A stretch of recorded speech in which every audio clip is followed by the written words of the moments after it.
compris including the la Palestinian question palestinienne. L'ordre du jour The est agenda adopté. is adopted. Mesdames et messieurs, je souhaite Ladies and chaleureusement la I bienvenue would aux like to warmly ministres et welcome aux autres représentantes distinguished ministers et and représentants de haut niveau high-level présents dans la representatives salle du Conseil present de in sécurité. the Security Council chamber. Votre présence Your aujourd'hui presence here témoigne de today l'importance de underscores la the question à importance l'examen. of the subject matter under consideration.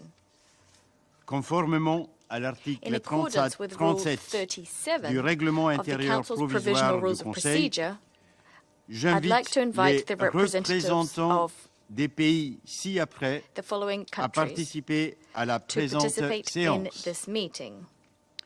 Afrique du Sud, South Africa, Arabie Saoudite, Saudi Arabia, Bahreïn, Bangladesh, Bangladesh, Belgique, Belgium, Brésil, Brazil, Cameroun, Cameroon, Chili, Chile, Cuba, Cuba, Égypte, Egypt, Émirats arabes unis, United Arab Emirates, Espagne, Spain, Inde, India, Indonésie, Indonesia, Irak, Iraq, Irlande, Israël, Israel, Jordanie, Jordan, Kazakhstan, Kazakhstan, Koweït, Kuwait, Liban, Lebanon, Liechtenstein, Luxembourg, Malaisie, Malaysia, Maldives, the Maldives, Maroc, Morocco, Mauritanie, Mauritania, Mexique, Mexico, Nouvelle-Zélande, New Zealand, Norvège, Norway, Oman, Oman, Ouganda, Uganda, Pakistan, Pakistan, Pérou, Peru, Philippines, the Philippines, Pologne, Poland, Portugal, Portugal, Qatar, Qatar, République arabe syrienne, the Syrian Arab Republic, République bolivarienne du the Bolivarian Venezuela, Republic of Venezuela, République islamique d'Iran, the Islamic Republic of Iran, Thaïlande, Thailand, Tunisie, Tunisia, Turquie et Turkey, Vietnam. and Vietnam. Il est ainsi décidé. It is so decided. Je propose que, I conformément aux propose dispositions that, de son règlement intérieur provisoire et à la pratique In établie en la accordance with the matière, provisional rules of le procedure Conseil and invite previous practice, l'observateur that permanent the de Council l'État invite the permanent observateur observer de of the observer state of Palestine Palestine auprès de to the l'Organisation United des Nations Nations Unies à to participer à la participate in this présente meeting. séance. Puisqu'il n'y a pas There d'objection, being il no est ainsi objection, décidé. it is so decided. Conformément à In l'article accordance 39 with du Rule règlement 39 intérieur of the provisoire du Council's Conseil, provisional rules of procedure, j'invite M. I now Thor invite Wensland, Mr. Thor coordinateur Wensland, spécial des Nations United Unies pour le Nations processus Special de Coordinator paix for the au Middle East Moyen-Orient, Peace à Process, to participer à la participate in présente this meeting. séance. Il est ainsi décidé. It is so decided. Conformément à In l'article accordance with 39 Rule du règlement 39 of the intérieur Council's provisoire du provisional rules of Conseil, procedure, j'invite I également also invite les the intervenants following suivants à persons to participer à participate la in this présente meeting. séance. Son Excellence, His M. Excellency, Stavros Mr. Stavros Lambrinidis, Lambrinidis, chef de la délégation de Head l'Union of the européenne delegation of the auprès de European Union to the l'Organisation des United Nations Unies. Nations. Son Excellence, M. His Che Excellency, Nyang, Mr. Che président du Nyang, comité pour Chair of l'exercice the des Committee droits on the inaliénables exercise du of the peuple inalienable palestinien. rights of the Palestinian Et people, Son and Excellence, M. His Paul Excellency, Beresford Hill, Mr. Paul Beresford observateur Hill, permanent de permanent l'ordre observer souverain de of the Malte. Sovereign Order of Malta to the United Nations. Il est ainsi It décidé. is so decided. Le Conseil de The Security sécurité va Council will maintenant now aborder begin its l'examen du point consideration 2 of item de 2 l'ordre on du its jour. agenda. Je donne la I now parole give à the M. floor Thor to Mr. Wensland. Thor Wensland. Mr. President, members of the Security Council, Excellency, we have now entered the second year of this horrific conflict, and the region is on the verge of yet another serious escalation. The violence in the occupied Palestinian territory and wider regions shows no signs of abating. Just yesterday in Gaza, Israeli forces struck a building in Beit Lahia, leaving at least 60 Palestinians killed, including at least 25 children, according to preliminary figures provided by Gaza Ministry of Health. This strike is yet another in a deadly series of recent mass casualty incidents in the northern part of the Gaza Strip. We are witnessing not only a horrific humanitarian nightmare, but a rapidly accelerating and unraveling of the prospects for a sustainable resolution to this conflict. Last week, I was again in Gaza Strip, and what I witness defies imagination. In the southern part of the Strip, I saw the sheer magnitude of the devastation this war has inflicted on the population. I saw immense destruction of residential buildings, roads, hospitals and schools. I saw thousands of living in makeshift tents with nowhere else to go as winter is approaching. Let me add, Mr. President, anecdotally, that on the way from the crossing into Gaza up to the Japanese health compound in Khan Yunis, in and out of the Strip, I could only count 2 buildings, 2, that were not totally or partly destroyed.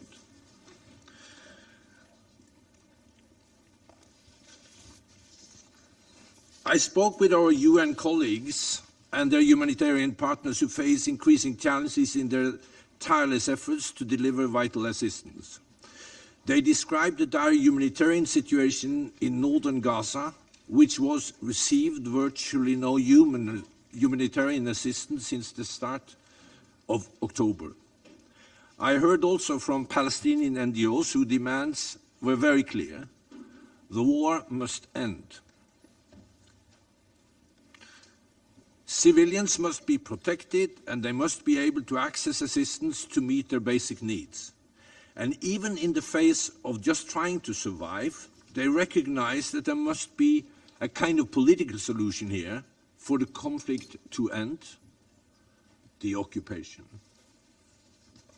In Israel, I've also heard, and repeatedly, the cries of victims. The 7th of this month was a grim marker of Hamas' horrific attack in Israel that terrorized the population and marked a year of captivity for hostages still held in Gaza in unbearable condition, denied ICRC visits, and their fates unknown. For them as well, this nightmare must end. And the hostages must be freed, Mr. President. We are also at the most dangerous juncture in the Middle East in decades. You were briefed yesterday by my colleague on the serious escalations between Iran and Israel this month. Meanwhile, the hostilities between Hezbollah and Israel are inflicting civilian casualties, massive displacement and destruction on both sides of the Blue Line. Armed groups operating from Yemen, Iraq and Syria also continued to launch missiles and projectiles towards Israel. Israel has reportedly carried out dozens of airstrikes in Syria in the past month. Every effort by all of us must be made to de-escalate the situation and establish a different trajectory towards greater peace and stability in the region. We need a ceasefire. We need the hostages released from Gaza now. I urge all parties to engage constructively in urgent diplomatic efforts to de-escalate the situation and avoid an endless spiral of death and destruction. In the almost 13 months since the brutal attacks prepared by Hamas and other Palestinian armed groups on 7 October 23, more than 42,000 Palestinians and over 1,600 Israelis and foreign nationals have been killed, with 101 hostages still held in captivity in Gaza. Tens of thousands of people have been injured, the vast majority of them Palestinians, including a staggering number of women and children. Palestinian medics, journalists, and over 230 UN staff has been killed. Israeli military operations and fighting with Hamas and other Palestinian armed groups continued across the Strip. Israeli military evacuation orders cover over 80% of the Strip. Nearly 2 million people are displaced. In recent weeks, Israeli military operations have intensified in the northern Strip, killing more scores of Palestinian. Military actions have also caused the closure of essential services, including water wells and medical facilities, further exacerbating the humanitarian crisis. I again unequivocally condemn the widespread killing and injuries of civilians in Gaza, the endless displacement of the population in Gaza, and the shocking mistreatment of detainees. I also condemn the continued holding of hostages in Gaza and the firing of rockets towards Israeli population centers, which has continued this month. Mr. President,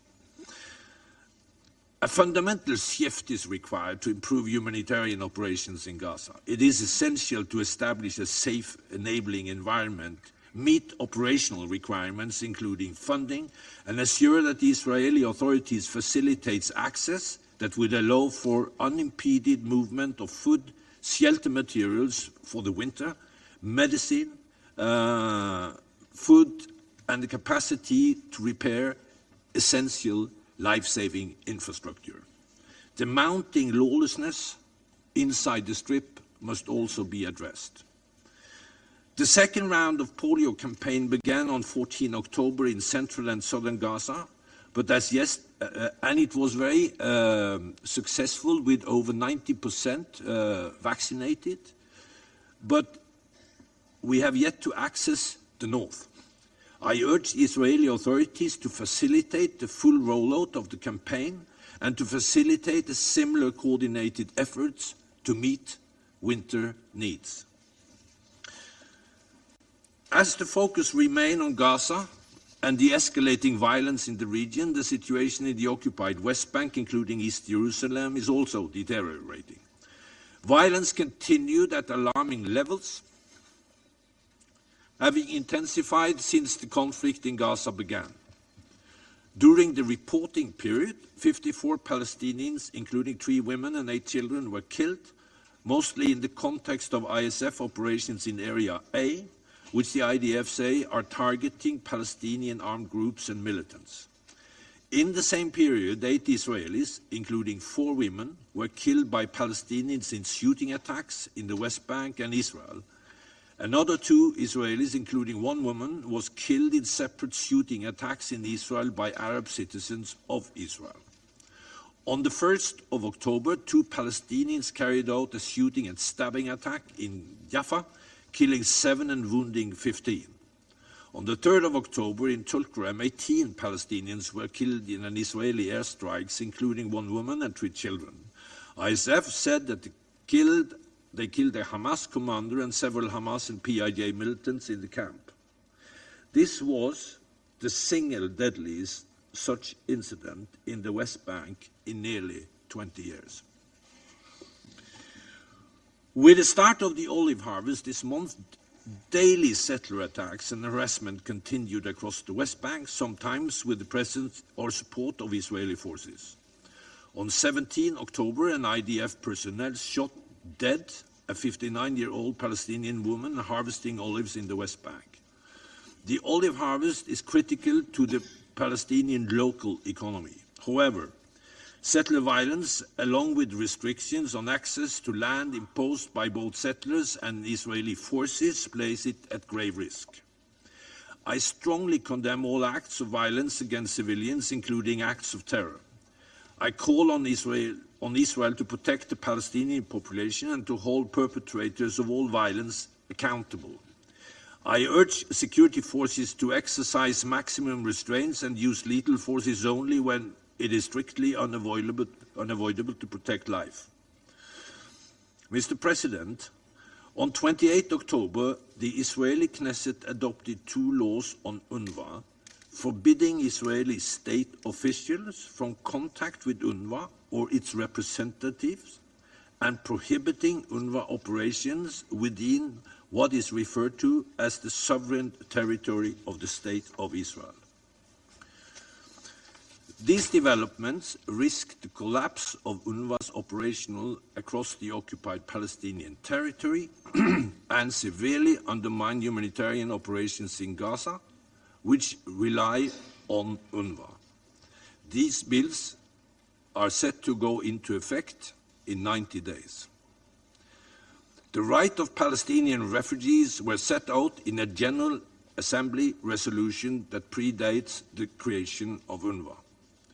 Unilateral steps, such as legislation, which seeks to not only undermine UN mandate work, but threaten to further set back a political resolution to the conflict on the basis of UN resolutions and international law must be avoided.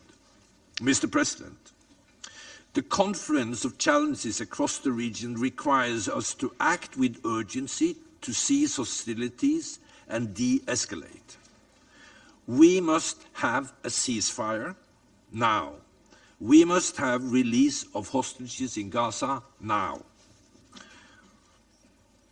Without a ceasefire, the fundamental shift required to scale up humanitarian assistance that can meet the current catastrophe in Gaza and to improve the situation for the humanitarian deliveries.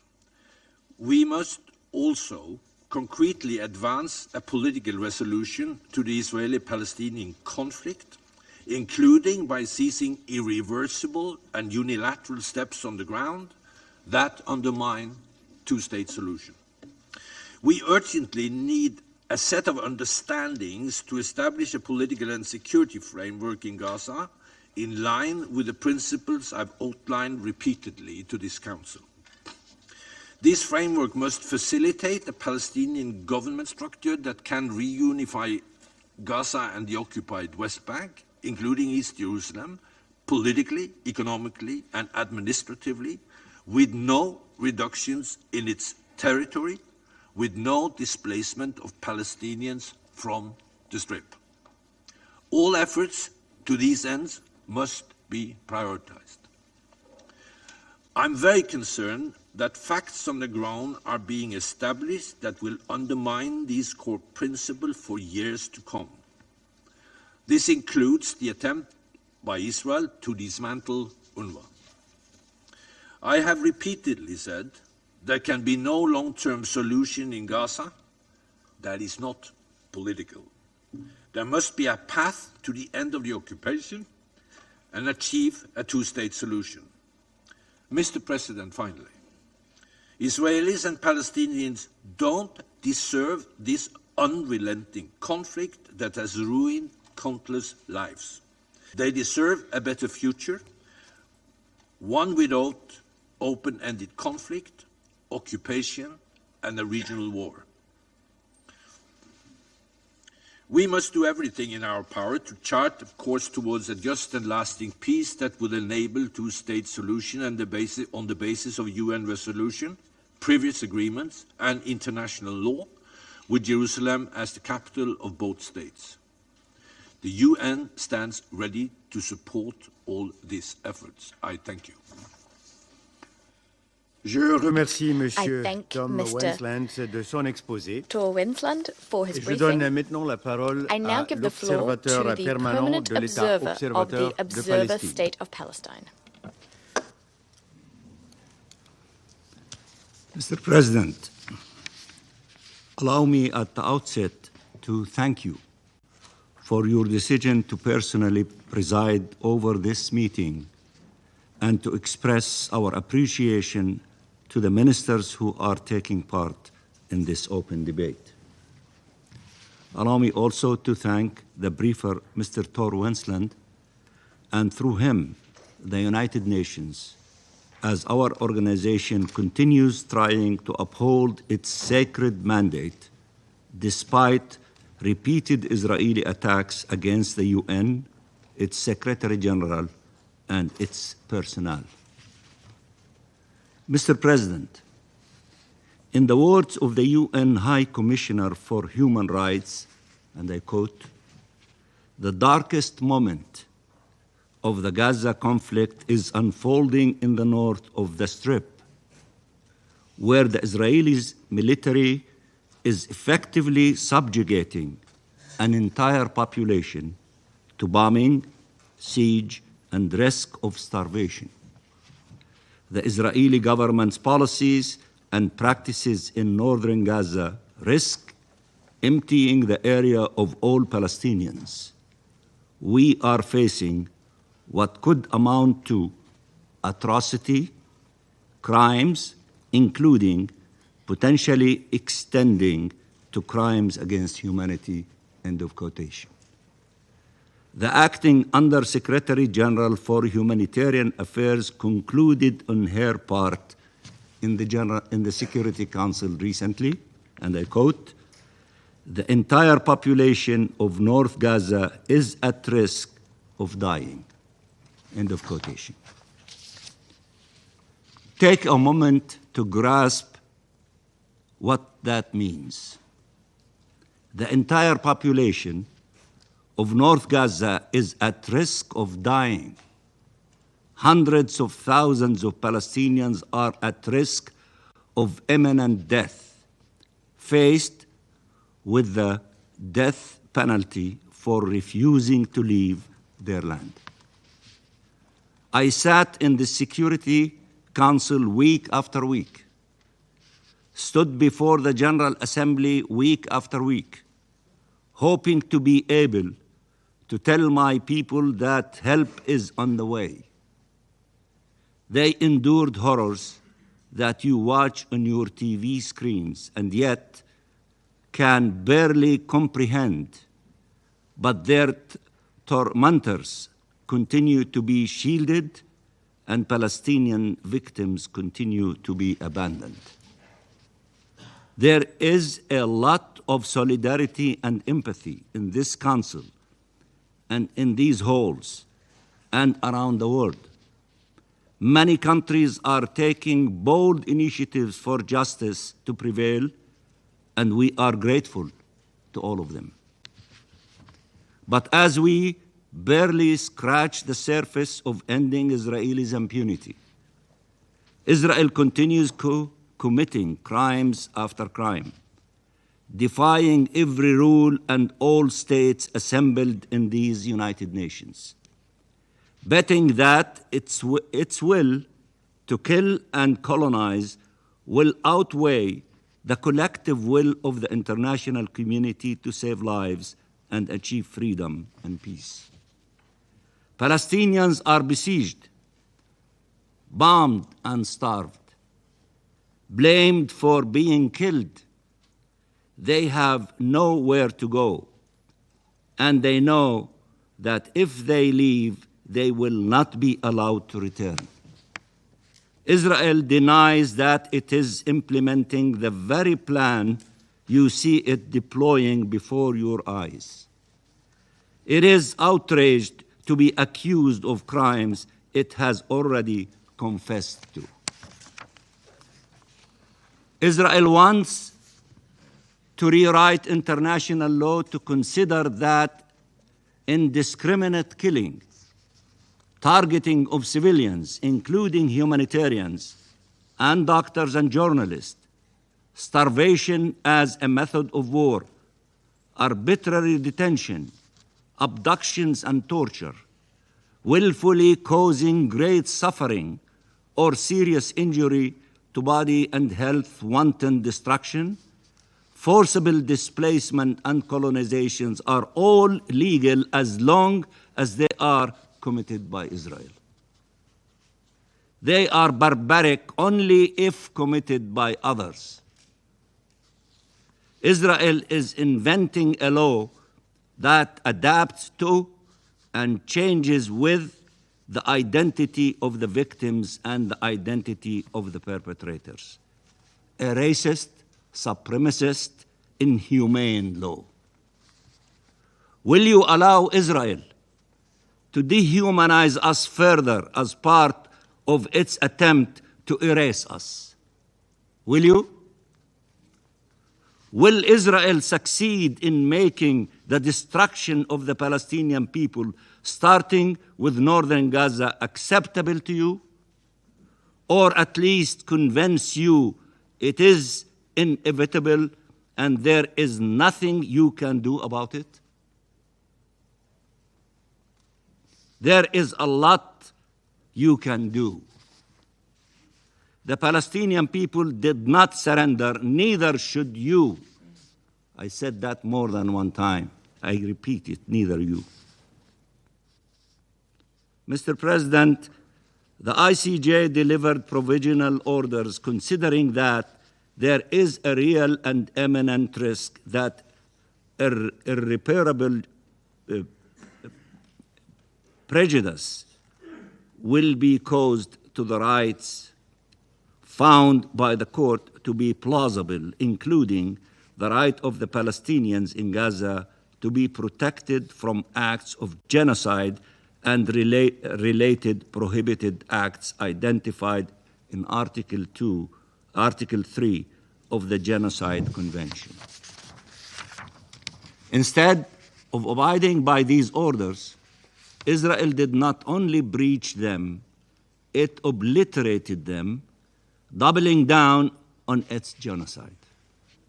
What was a real and imminent risk 10 months ago has become an undeniable reality today.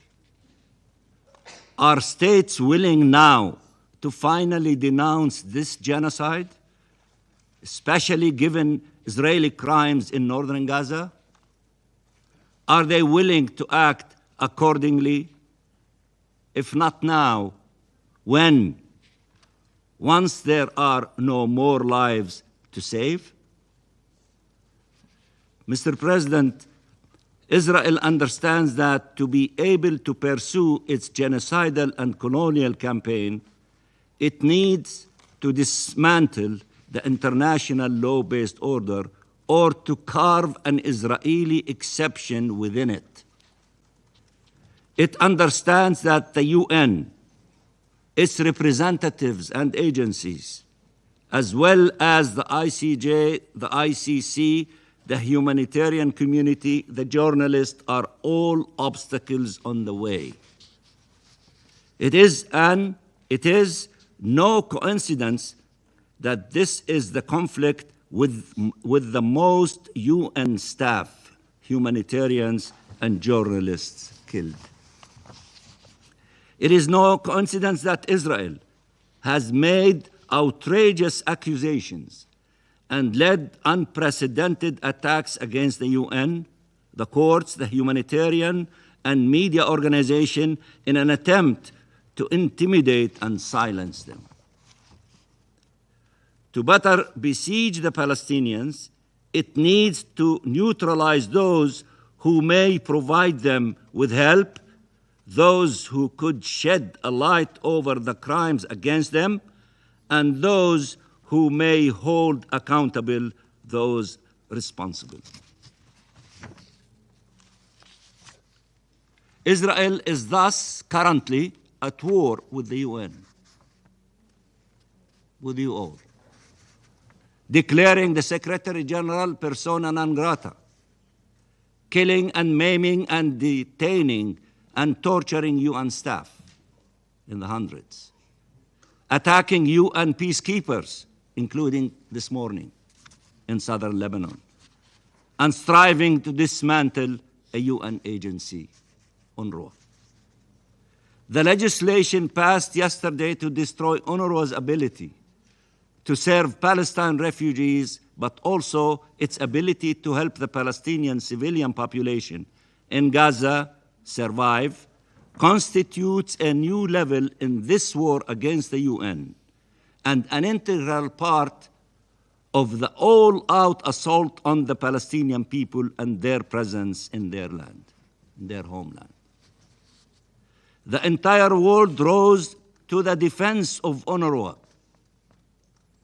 The coalition to defend UNRWA at the UN is beyond 124 or 125 member states in the last few months, recognizing its vital role in providing life-saving assistance to generations of Palestinian refugees, insisting it is the backbone of the humanitarian response in Gaza and emphasizing its role as a pillar of regional stability and a lifeline of hope. Yesterday, countries around the world responded to the Israelis' legislation with statements of condemnation and outrage. And yet, Israel still sits among us and utilizes its seat to incite against the UN here. And an incitement that translates in attacks and killing and maiming of UN personnel and the bombing of UN shelters and facilities there? When will the condemnations lead to action and accountability? When? Israel is waiting to see the international response to its actions, and in the absence of deterrence, Israel will move on to the next chapter of its crimes. The genocide is only possible because of impunity. Genocide is only possible because of impunity. Israel has crossed every red line, broke every rule, defied every prohibition. When is enough really enough? When are you going to act? Mr. President, this seat where I sit,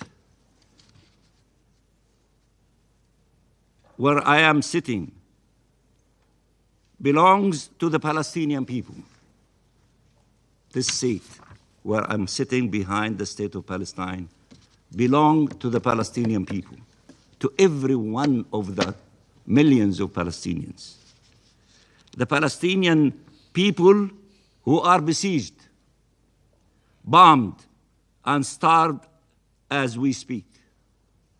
43,000 have been killed by Israel and are accounted for. Many more are unaccounted for under the rubble, buried under the rubble and in mass graves. 100,000 Palestinians have been maimed, many of them enduring permanent disabilities or amputations. 2 million are displaced. Entire communities endure successive attacks by occupation forces and Israeli settlers. Thousands of prisoners are arbitrarily detained, brutally assaulted, some raped, others killed while in detention, and there is still now no end in sight for their agony. We salute them from this chamber. They are the bravest among us. When council members speak, they should address them, all of them, every single Palestinian. Not me. I will vacate this seat now with one last message. This seat is not empty. It is filled with people enduring unspeakable pain that cannot reach you. You have to reach them. You are the Security Council. You have to reach every single person who is in pain among the Palestinians. That is your duty. Reach the child who, after being amputated and having lost his parents, finds himself in a tent, still under the bombs and with nothing to eat. The mother who still talks to her little child, imagining he could still be alive after months under the rubble. The father who left to find food for his family, only to return to find them all killed. Talk to them. Tell them what you intend to do. Tell them what you intend to do. Or tell them they are left alone to die. Honor the memory of those killed and save those who can still be saved by deciding on an immediate and unconditional ceasefire and the provision of life-saving assistance, while all efforts continue to ensure implementation of this Council's resolutions. By ending impunity and ensuring accountability, by finally bringing to an end this terrible injustice, Let your actions match your words. Stop this genocide or forever remain silent. Thank you, Mr. President.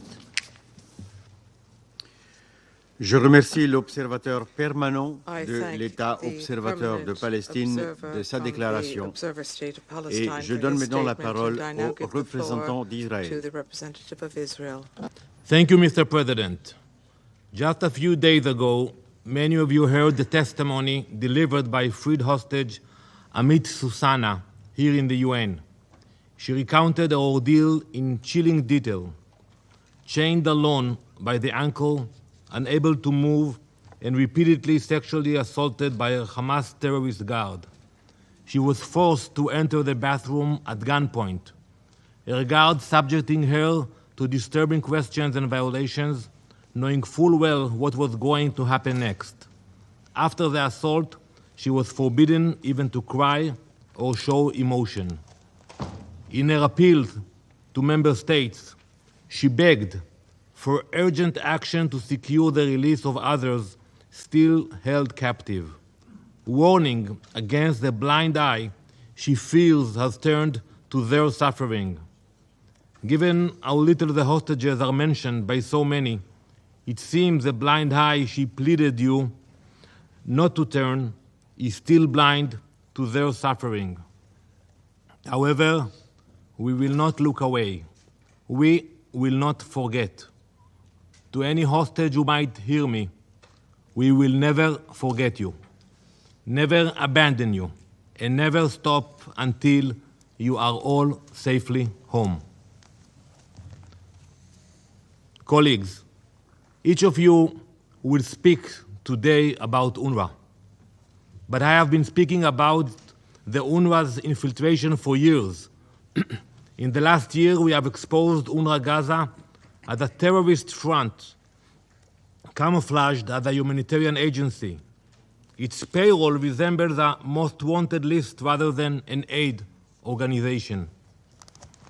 The scandals which have exposed UNRWA Gaza are almost too many to count. Nearly every time we gather here, I have new outrageous information to share on UNRWA.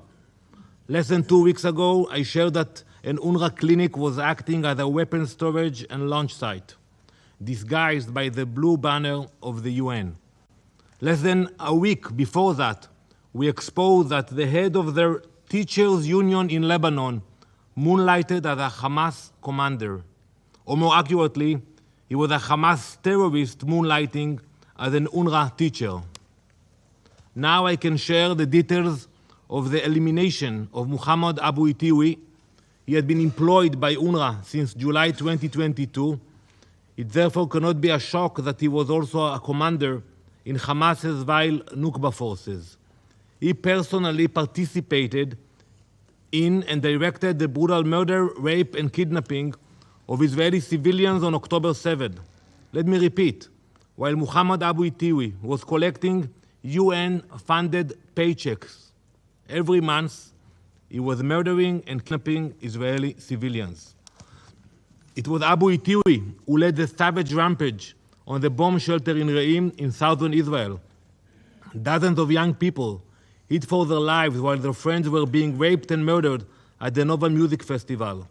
Abu Itiwi led his men in murdering almost all of the young people hiding in the shelter and kidnapping the survivors. A UN paycheck was waiting for him in his letterbox when he went back to Gaza. After we delivered justice to this terrorist, UN officials had the audacity to mourn him. The Secretary General himself expressed outrage at his elimination. The Secretary General of the United Nations condemned the death of a terrorist who led some of the most vicious assaults on innocent civilians in modern history. Do not misunderstand me. It is legitimate to engage in debate. It is legitimate to criticize us. What is entirely illegitimate is to cover your eyes, to dismiss, to ignore what is clearly before you. It is not legitimate, nor it is moral, to ignore the indisputable fact that UNRWA Gaza has become a front for Hamas. Yet, that is exactly what the Secretary General is doing. I have often spoken in this chamber about the necessity of moral clarity, yet the reactions from this institution and its leader to the elimination of a terrorist make it clear that clarity is lost. Look at this picture. You can see Faisal Ali Muslim El Naami in the black shirt. Here is seen loading the lifeless body of Jonathan Samerano into his car, a grotesque trophy bound for Gaza after his terrorist comrades murdered Jonathan at Kibbutz Be'eri. An UNRWA employee, while he's being paid by the UN, is inside Israel. There is also a video showing him collecting bodies and driving them into Gaza. When you look at this horrific image, one must ask, how does kidnapping and killing civilians fit into an UNRWA employee's job description? Where in UNRWA's mandate is this justified? And do UNRWA's mandate allow it? UNRWA donors know how their funds are being used? How can any nation or official defend such a monster? How can any one of you allow him to remain involved in humanitarian efforts? These are not aid workers. These are savages who have seized UNRWA Gaza and transformed it into a Hamas chapter. These heinous criminal scandals can no longer be swept under the rug, no longer ignored. This Council, the international community, and the entire UN must accept the reality that UNRWA Gaza is beyond redemption, beyond saving, beyond reform. We must turn a new page now. While our hostages continue to be tormented by their terrorist captors in conditions we cannot begin to imagine, while UNRWA continues to provide cover for terrorists, Israel has been hard at work delivering humanitarian aid to the people of Gaza. On average, over 108 trucks have entered Gaza daily for weeks. Yet, as of last week, there were 700 trucks filled with aid awaiting collection inside Gaza. Their contents are rotting away in the sun. It is clear to all those unblinded by political agenda that Israel has gone above and beyond its humanitarian obligations. The problem isn't the flow of aid, it is Hamas. Hamas hijacks supplies, storing or selling them to fuel their terror machine, while Gaza's civilians are neglected. Israel remains committed to working with our partners to deliver aid to those in need. But as long as Hamas exploits these resources, true humanitarian relief cannot reach the people of Gaza. We continue our humanitarian efforts. In particular, we have dedicated significant attention and resources to coordinating medical aid and assistance. Last week, the second round of the polio vaccination campaign was completed in southern Gaza in collaboration with WHO and UNICEF. This second stage saw almost 300,000 children under the age of 10 being vaccinated, with the campaign commencing in northern Gaza in the coming days. We also continue to facilitate the transfer of patients and medical staff to other hospitals. For example, on October 24th, our forces facilitated the transfer of patients, mostly children, from the Kamal Adwan hospital to other hospitals in Gaza. And we thank our partners for their collaboration in such efforts. Colleagues, while Israel meets its humanitarian obligation in the south, fighting barbaric terrorists, we continue to drive Hezbollah from our border, as they launched relentless attacks against our civilians. Another civilian was killed last night. However, it is not only our civilians whose lives Hezbollah risks. As we operate in southern Lebanon, our forces have located and dismantled dozens of tunnel shafts and terrorist infrastructure, eliminated dozens of terrorists, and located massive amounts of weapons. In one particular discovery, a weapons store containing grenade launchers, missiles, RPGs, and other weapons were hidden inside a mosque in the heart of a civilian neighborhood in Lebanon. These outrageous violations of Resolution 1701 and 1559, as well as basic laws of morality and decency, cannot be overstated. We have also proven time and time again the exploitation of unified positions by Hezbollah. We have presented mountains of evidence of Hezbollah, tunnels, bases, weapons, and observation posts placed within meters of UNIFIL bases. This situation cannot continue. UNIFIL neglected its reporting obligations on these flagrant violations for the past 2 decades. There must be change, and that change can only begin when we uproot Hezbollah from southern Lebanon, protecting Israeli and Lebanese civilians, along with the peacekeepers themselves. The Council must remember that the enemies we face do not care for human life. They do not care for the well-being of those they pretend to protect. They have only one aim: death and destruction. We have been under attack from 7 fronts for over a year now. We will continue to carry out all necessary operations in accordance with international law to ensure the safe and secure return of our 70,000 internal refugees. Mr. President, as we approach the 77th anniversary of the vote on the UN partition plan, some are under the impression that the UN somehow gifted Israel to the Jewish people, and that this gift must now be placed under a microscope. But make no mistake, you gifted us nothing. The land of Israel has been our homeland for over 3,000 years. That UN resolution was accepted by Israel, but was immediately rejected by the Arab states. Not only was it rejected, but it was also used as an opportunity to launch an invasion. They had every intention to wipe us from the face of the earth. Yet it was our strength, our resilience, our commitment that saved us from extermination. Today, that very same strength, resilience, and commitment empowers us once more, driving us to stand against the barbarism and evil which seeks to destroy us again. Do not forget, Israel was forged through our sacrifice, our blood, not your words.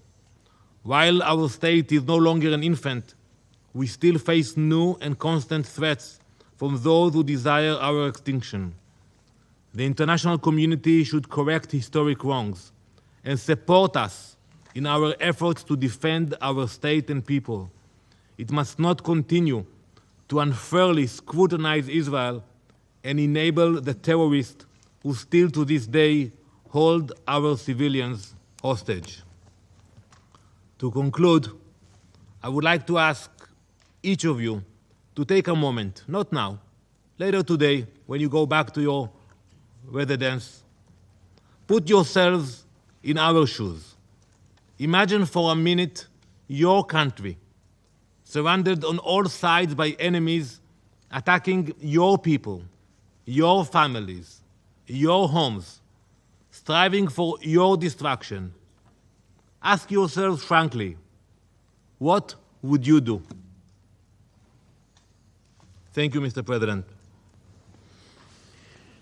Je remercie le représentant d'Israël I de thank the sa representative of déclaration. Israel for their statement.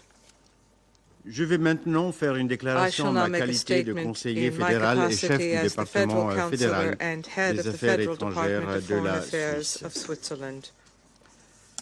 Chers collègues, Excellences, Dear Mesdames et colleagues, Messieurs, Excellencies, ladies and gentlemen, La violence n'en finit plus de nourrir Violence la continues violence to fuel en Israël, violence in à Israel, Gaza, in en Gaza, Cisjordanie in the et à West Bank, Jérusalem-Est. and in East Jerusalem. Une spirale qui gagne désormais This toute spiral la of région. violence is now impacting the entire Cette dynamique region. conflictuelle dure depuis des This dynamic décennies of conflict et s'est hélas has encore lasted empiré for depuis les actes de decades terreur du and Hamas contre unfortunately has Israël worsened le since the 7 Hamas terror octobre attacks against 2023. Israel on the 7th of October 2023. On est désormais hors de toute humanité. We are now beyond the bounds of all humanity. Depuis lors, ce Conseil a adopté 4 Since then, résolutions que la Suisse This a council has soutenues. adopted 4 resolutions Elles which appellent à la Switzerland libération has immédiate endorsed. et They have inconditionnelle called des for the otages, immediate and unconditional un release of cessez-le-feu à hostages, Gaza, for a ceasefire in au respect Gaza, du droit for international, respect for international law, à la protection des for the civils protection of et civilians, à un accès sans and for entrave unfettered à l'aide access humanitaire. for humanitarian aid. Or, aucune de Yet, ces résolutions n'a none été of mise these en œuvre, resolutions has been implemented. ce qui mine la crédibilité de ce Conseil. This undermines the credibility of this Les conventions council. de Genève, tout comme le droit The Geneva international, Conventions sont régulièrement and bafouées par international tous law les are acteurs, regularly flouted by étatiques all ou non. state and non-state Ceci actors. est inacceptable. This is unacceptable. Plus d'une année après le 7 More octobre than a year after 2023, the 7th of October le Hamas détient 2023, encore 97 otages et Hamas poursuit is ses still hostilités de holding manière 97 indiscriminée hostages and envers is Israël. indiscriminately pursuing hostilities against Plus d'une Israel. année après ces actes More de than a terreur, year after these l'escalade acts of terror, régionale n'a pas pu être regional empêchée. escalation could not be prevented. Mesdames et messieurs, Ladies chers and collègues, gentlemen, dear colleagues, appeler encore et encore les to parties au call conflit à time and respecter time again on the et à parties mettre in en the œuvre les conflict to décisions de ce respect and to Conseil implement this Council's decisions est un exercice is an qui exercise devient vide which de is sens. becoming meaningless. C'est un véritable drame au vu de la nécessité This croissante is a genuine mettre en œuvre nos tragedy décisions. given the growing need to implement our decisions. Lancer des appels ne sert pas à grand-chose si To nous launch toutes et such tous, appeals does aussi not bien mean dans cette much if salle all of que us, sur le champ de those of bataille, us in this room and ne those on sont the pas à la battlefield, hauteur de nos are not living up responsabilités. to our responsibilities. Une responsabilité qui nous incombe en That is tant a que signataires des responsibility we conventions de bear Genève. as signatories to the Geneva Convention.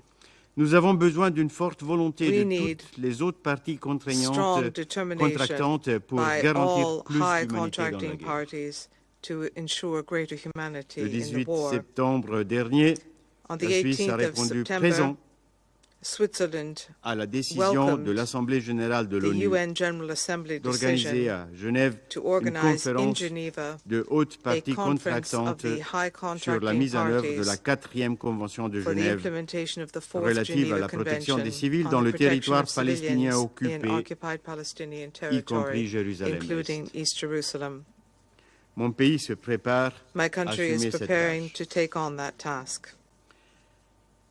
Excellences, Mesdames et Messieurs les ministres, il est temps de trouver une issue à ce Distinguished conflit. ministers, ladies and gentlemen, it is La time to find a décision way out of this prise conflict. hier The par le decision Parlement taken israélien à yesterday by the l'encontre de Israeli l'UNRWA Parliament against UNRWA marque un nouveau tournant is a dans ce new conflit. turning point in the conflict.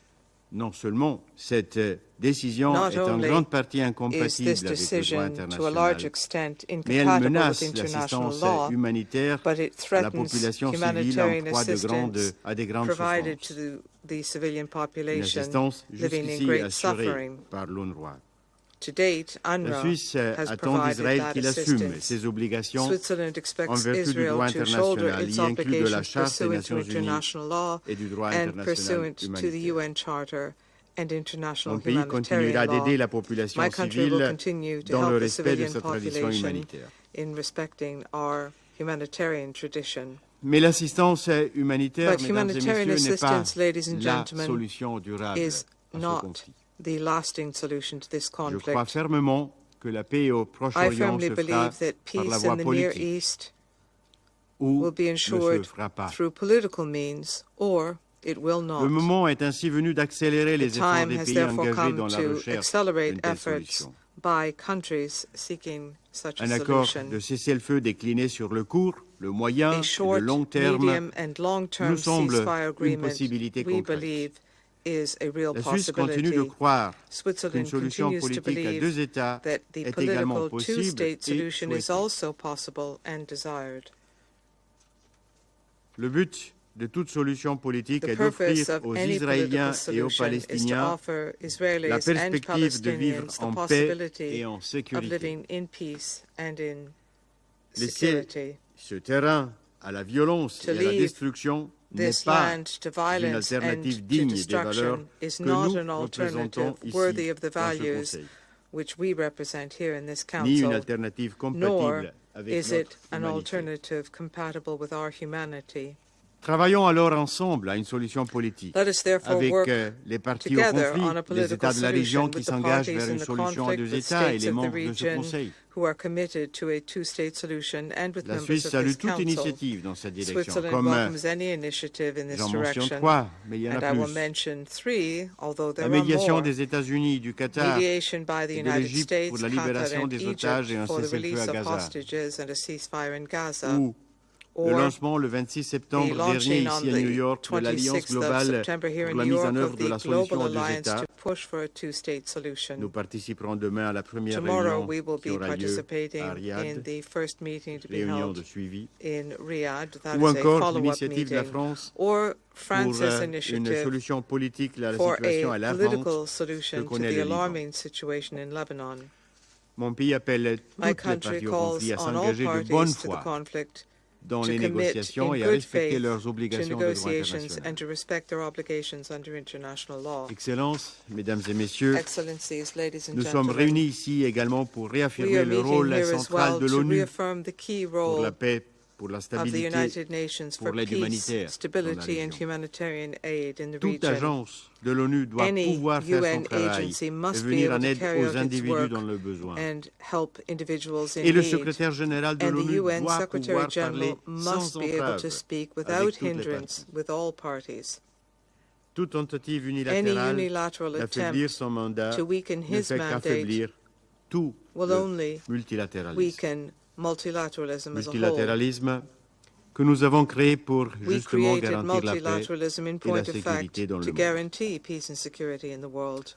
un monde dans lequel la Suisse est prête à This jouer is a son world rôle. in which Switzerland Je is vous prepared remercie to de votre play its attention. part. Thank you for your kind attention.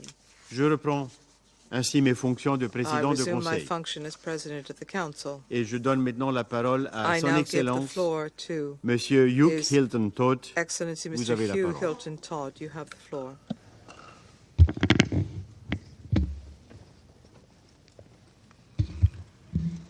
Thank you, Mr. President. I would also like to thank the Special Coordinator, Tor Westland, for his briefing. Mr. President, the war in Gaza has set several new and unacceptable bars. Among them, a rapid decline in the nutritional status of the population in Gaza, not seen anywhere else on the globe. The highest number of humanitarian workers killed in a single conflict globally. Further, more women and children have been killed in this Gaza war than in any other recent conflict in a single year. We have witnessed too often the tragic irony of sophisticated precision weaponry striking innocent human beings instead of military targets. Women, children, the elderly, the disabled, aid workers, their life cut short, extinguished amidst the rubble of homes, schools, hospitals, and places of worship. More than 42,000 persons have been killed and over 100,000 injured. Among the dead, at least 13,000 children, nearly 1,000 of them below the age of 1 year. Mr. President, Guyana remains deeply troubled by the ongoing situation in North Gaza, where the population has been under siege and subject to a bombing campaign for more than 3 weeks. We share the concern of the United Nations Human Rights Office that Israeli military action in the northmost governorate of Gaza may be causing the destruction of the Palestinian population. We call on Israel to comply with its obligations under international law regarding the protection of the inhabitants of the territory which it is illegally occupying, as determined by the International Court of Justice. All this is happening in full glare through an unprecedented flow of information in real time about the atrocities being perpetrated. The world today is much better positioned than we were 30 years ago. For example, to act based on real-time information. Against this reality, inaction in the face of such overwhelming human suffering to which we are witness every single day cannot be justified. Guyana appeals to this Council to unite to halt the unceasing onslaught of the Palestinians in Gaza and to help de-escalate and stabilize the situation in the wider Middle East. To do otherwise would be to abrogate our primary responsibility for the maintenance of international peace and security. Mr. President, the hopes for peace for Palestinians are to be extinguished even as the risks to peace for Israelis continue to mount. We are concerned that the prospects for the future of peace in the Middle East will further be endangered if the persistent cycle of violence and recrimination is not curtailed.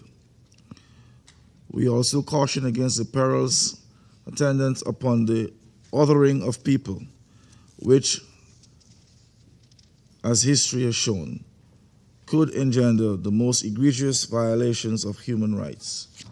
The Security Council, aided by international law, has a duty to act on the side of peace and justice and in favor of a two-state solution. Mr. President, the bills passed in the Israeli parliament yesterday regarding UNRWA's operations in the occupied Palestinian territory gave cause for grave concern. They risk compounding the oppression of the Palestinian people.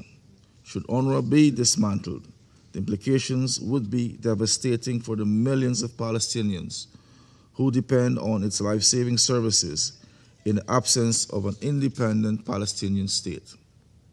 UNRWA's mandate was created by the General Assembly and can therefore only be altered by that body.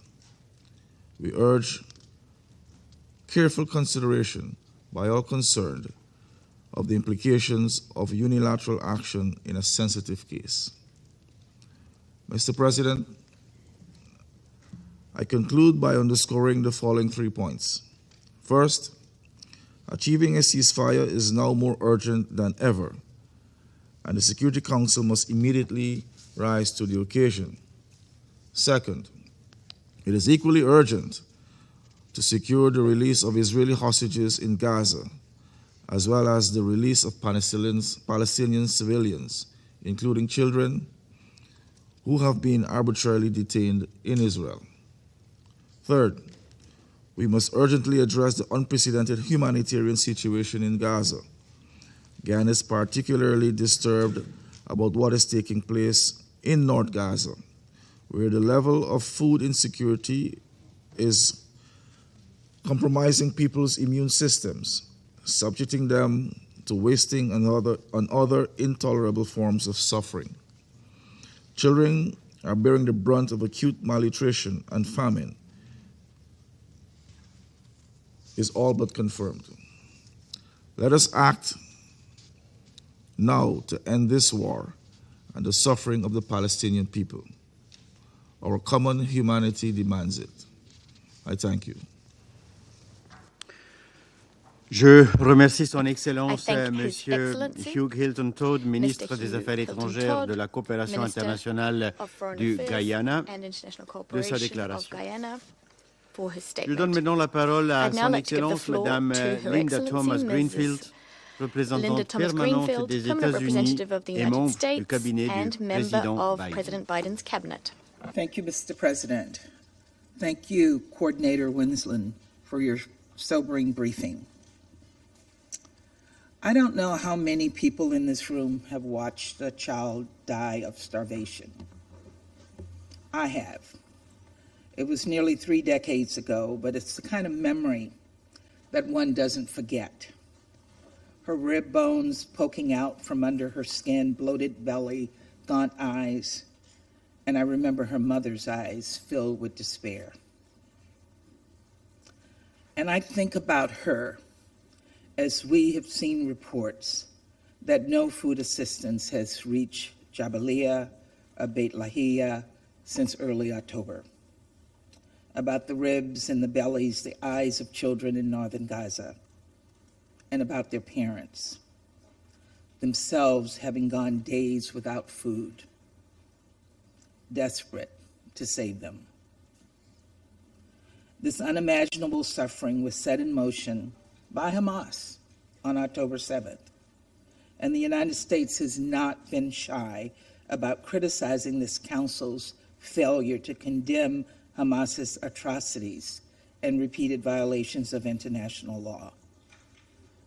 Many in this council have not done as of yet.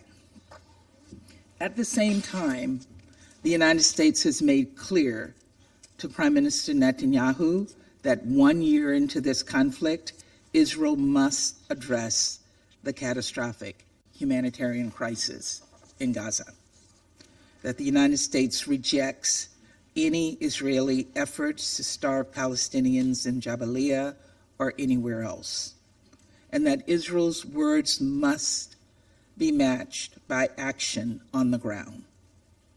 Right now, that is not happening. This must change immediately. The U.S. has stated clearly that Israel must allow food, medicine, and other supplies into all of Gaza, especially the north, and especially as winter sets in, and protect the workers distributing it. In this regard, I reiterate our deep concerns about legislation adopted by the Knesset regarding UNRWA. There's no denying the fact some UNRWA personnel were involved in the October 7 attacks. This council heard directly from families of hostages taken into Gaza by UNRWA staff, as we just heard from the Israeli ambassador. UNRWA itself has confirmed that there were some Hamas members found among its personnel. In addition, though we acknowledge the steps UNRWA has taken to implement the reforms outlined in the Kelowna report, we need this progress to accelerate. And we call on the Secretary General to create a mechanism to review and address allegations that UNRWA personnel have ties to Hamas and other terrorist groups. At the same time, we know that right now there is no alternative to UNRWA when it comes to delivering food and other life-saving aid in Gaza. Therefore, we have concerns about this legislation being implemented. Instead of speaking at one another, Israel and the UN must speak to one another to address the fears that led to the Knesset's legislation and to ensure that UNRWA can fulfill its critical mandate, rebuild confidence in its mission, and the hundreds of staff who are not associated with Hamas. In addition, as President Biden has reiterated, Israel must conduct its operations in Gaza in a way that protects civilians and adheres to international law. Efforts by the Israeli government to facilitate humanitarian assistance is appreciated, but much more has to be done. We all know that Hamas uses schools, it uses hospitals, and ambulances to hide weapons and fighters. But harrowing reports of medical staff being arrested by Israeli forces at hospitals in northern Gaza are also deeply troubling. We urge Israel to publicly address these allegations immediately. and we reiterate there must be no forcible displacement, no reoccupation, and no territorial reduction of Gaza, period. Colleagues, in addition to sounding the alarm over the urgent humanitarian situation in Gaza, we must also not ignore the rising violence in the West Bank. Israeli authorities must intervene when extremist settlers launch attacks and hold perpetrators to account. The United States will continue to sanction actors that commit and enable violent activities or foment extreme instability and violence against civilians in the West Bank. What's more, the United States has been clear. The Israeli government's settlement program is inconsistent with international law and harmful to the prospect of a two-state solution. So too is undermining the West Bank's economy. We urge Israel to release withheld clearance revenues and extend waivers for Israeli banks, helping maintain correspondent banking relationships with the Palestinian equivalents, especially given assessments that these institutions can adequately prevent money laundering and financing of terrorism. Colleagues, I know it feels impossible with so much suffering now to think about the day after, but we must reject the false choice between alleviating pain today and preventing it tomorrow. The elimination of Sinwar, along with much of Hamas's senior leadership and terrorist infrastructure, presents an opportunity for the parties to re-engage and, most importantly, finalize a ceasefire deal with hostage release consistent with Resolution 2735, to begin taking steps to achieve a day after in Gaza without Hamas in power, terrorizing Israelis and Palestinians alike, and to work toward a political settlement that provides a better future for Israelis and Palestinians. Let me just say here, diplomacy does work, but it takes a lot of work to get there, and we have to continue to put our efforts behind the diplomatic efforts that are currently being pursued. We have the urgent responsibility to stop the suffering of Palestinian civilians and to secure the release of hostages, to alleviate their suffering and that of their families, to make the most of this moment and ensure the parties to the conflict do the same. Thank you, Mr. President. Je remercie Son I Excellence, thank Madame Her Thomas Excellency, Greenfield, Mrs. de sa Linda Thomas déclaration. Greenfield, for Et je donne à her présent la statement. parole I now au give the floor to the représentant de representative l'Algérie. of Algeria. Monsieur le Président, Excellence, Monsieur Ignacio President. Cassis, Your Excellency, Ignacio Cassis, at the outset, I would like to thank you for convening this meeting of the Security Council. And we extend our sincere thanks to Mr. Wensland for his briefing. For over a year now, the Middle East, and Palestine in particular, have been gripped by worsening violence. The brutal Israeli aggression escalates daily, spilling over into Lebanon, into Syria, and beyond. A real threat to regional stability, as well as international peace and security. We witness entire communities facing death, starvation, and outbreaks. Land desecrated, and international law rendered meaningless. Indeed, the framework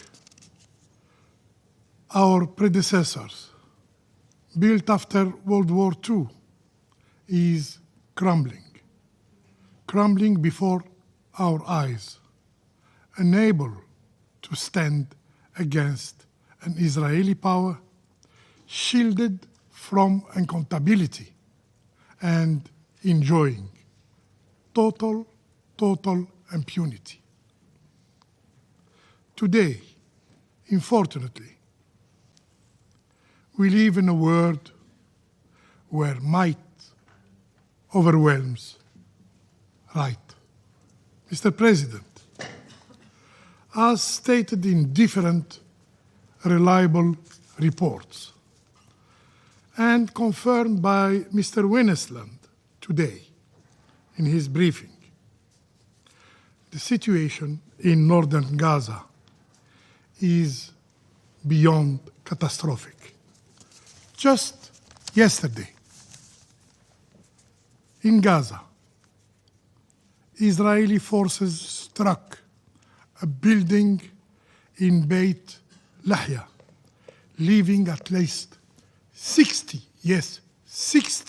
Palestinians killed, including at least 25 children.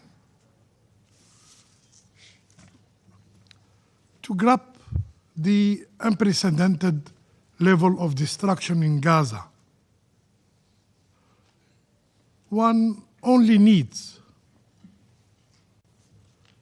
to look at the New York Times today. It's hard to find in Gaza a single building that remains undamaged. This destruction is not driven by military objectives, but rather reflects a policy, an Israeli policy, aimed at forcibly displacing Palestinians from their homes. As one UNRWA staff member described, people in northern Gaza are waiting for death. They are feeling abandoned, hopeless, and alone. For 3 weeks now, relentless bombing have denied even UN staff access to food and medical care. And the healthcare system in Gaza is on the brink of collapse. Kamal Adwan Hospital, who suffered several bombardments, is barely functioning, with no more blood unit, no shroud, and no basic medical supplies. As the hospital director said, we were expecting humanitarian aid to arrive, as promised by the international community, as promised by the Security Council. What we had? Only Israeli tanks came instead. Amid this crisis, polio vaccination campaign is halted now, leaving children unprotected. Furthermore, in the south of Gaza, conditions are not even better. Worse still, the situation is rapidly deteriorating as the Israeli occupation weaponizes starvation against civilians, especially children, by denying them essential food. According to verified figures, during last year, more than 200,000 aid trucks have been barred from entering Gaza. This is the real face of an Israeli occupation that threats Palestinians as less than human beings. Mr. President, UNRWA, the lifeline of hundreds of thousands of Palestinians, faces relentless attacks by the occupying power.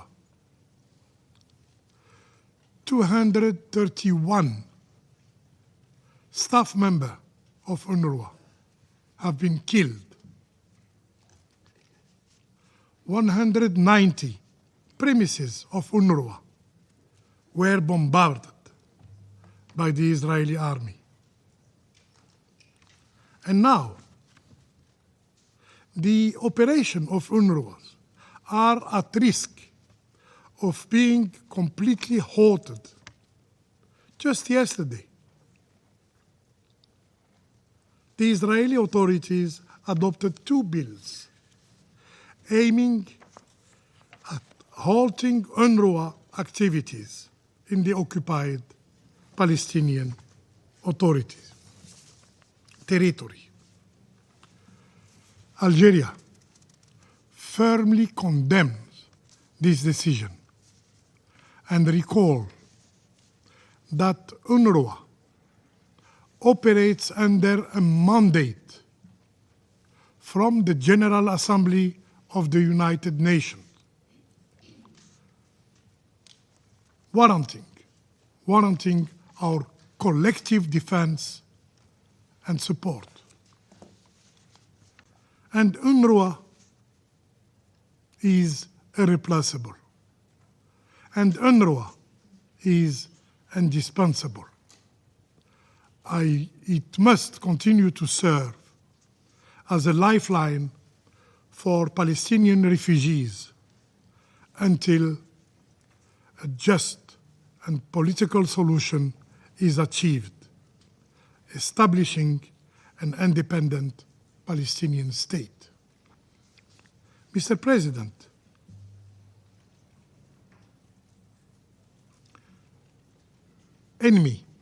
enemy of transparency and accountability, the Israeli authorities attempt now to obscure the truth after outright denying its crime.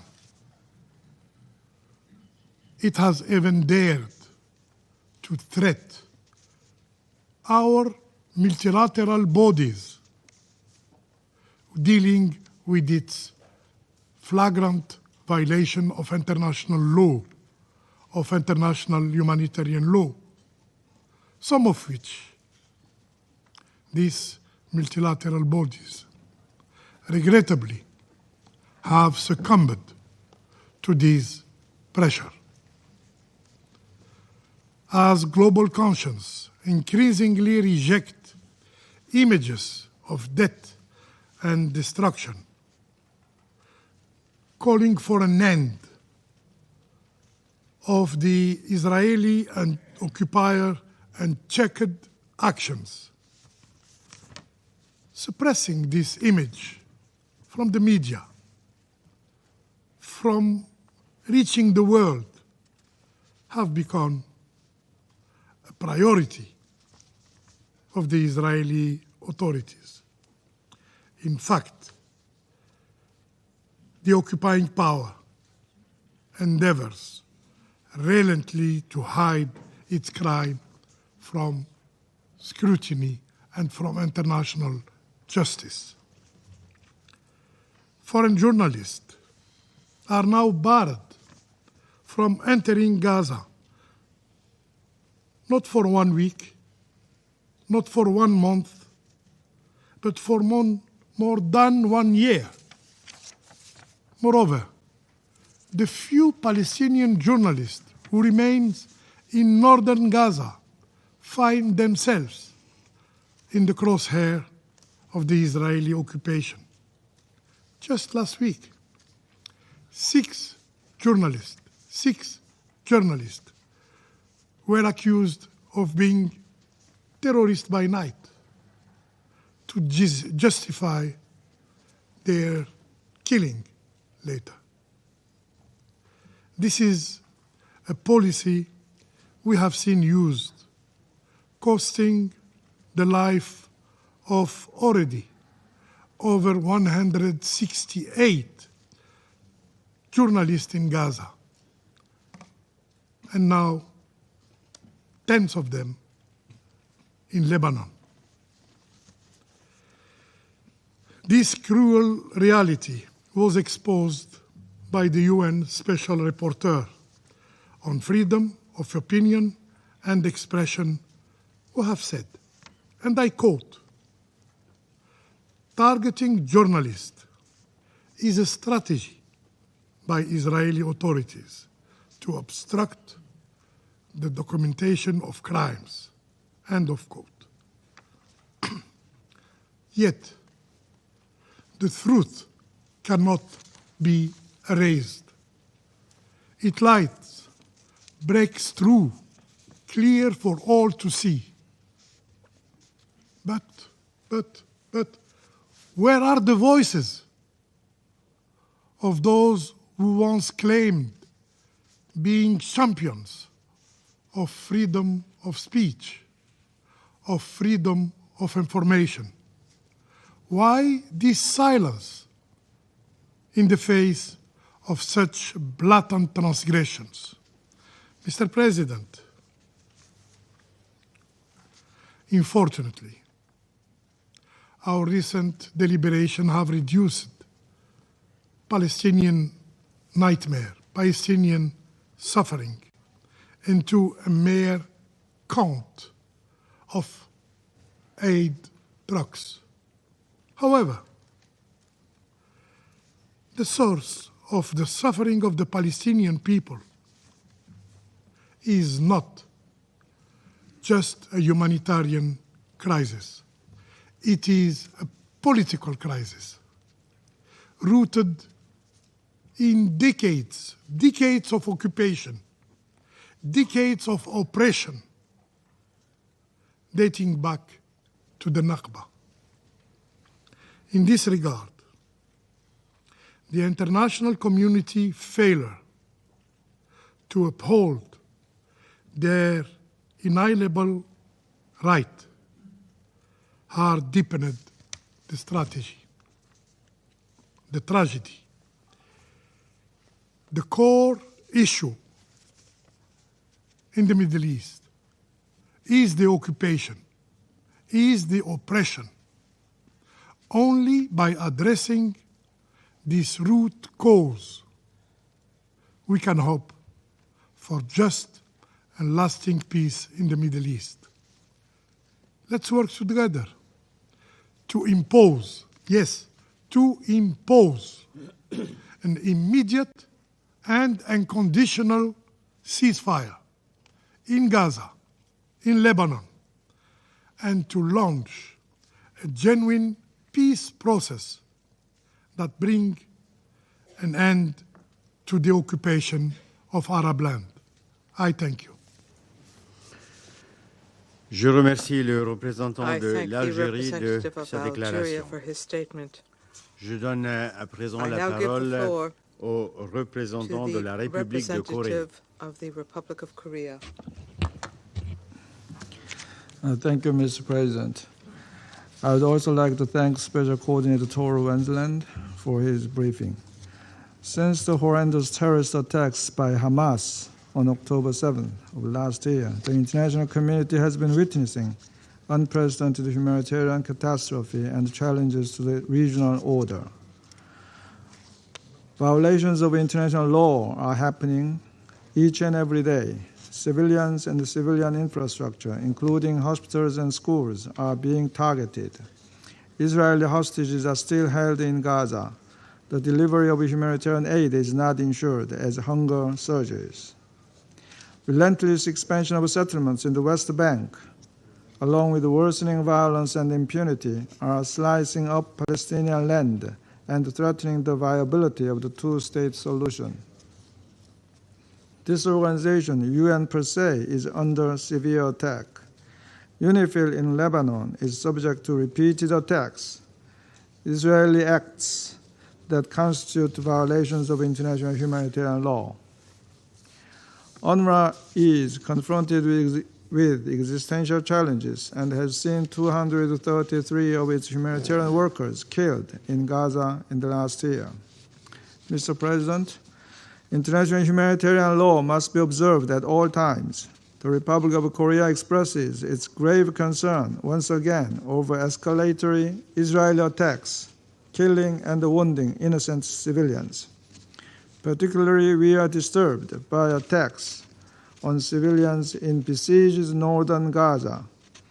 As aid is blocked, polio vaccination is delayed, and hungry families are being forced to flee south at gunpoint. The Republic of Korea also condemns the use of civilians and the civilian infrastructure for military purposes by both Hamas and the IDF. Moreover, yesterday's approval by the Knesset of the two bills against UNRWA is extremely alarming. It is Israel's obligation under the UN Charter to assist and grant privileges and immunities for the activities of the organization. With the collapse of UNRWA, 2 million Palestinians in Gaza will suffer even worse. In the long term, too, the reality without UNRWA is unacceptable, as the agency has provided the essential services, including education and health care, to millions of Palestinian refugees in Gaza, the West Bank, and beyond for decades. Let us be clear, UNRWA is indispensable. Israel's actions against UNRWA will also have a devastating impact on Israel's relations with regional countries and the international community. As such, along with the vast majority of UN member states, the Republic of Korea urges Israel, as a decades-long member of the United Nations, to act more responsibly and to immediately stop all measures dismantling UNRWA.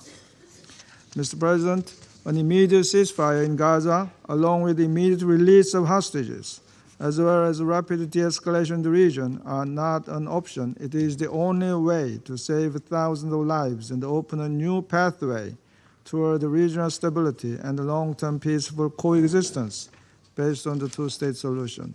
I thank you, Mr. President. Je remercie le représentant de la République de Corée et je donne à présent la parole au représentant de la Fédération de Russie. Господин министр, Minister, приветствуем ваше we участие в welcome your ежеквартальных participation in the дебатах quarterly Совета Security Безопасности Council ООН по debate ситуации на Ближнем on the Востоке, situation in the Middle East, включая including the Palestinian question. Благодарим We'd like to thank спецкоординатора the по Special Coordinator on the Middle ближневосточному Eastern Peace процессу process, Тур Mr. Tor Венесland Vensland, for his overview and assessment of the в situation in the условиях Middle East беспрецедентного витка in the общерегиональной context of the конфронтации и насилия, unprecedented uptick in pan-regional confrontation and violence, at the center of which lay and lies the most long-standing of the regional conflicts, the Israeli-Palestinian one.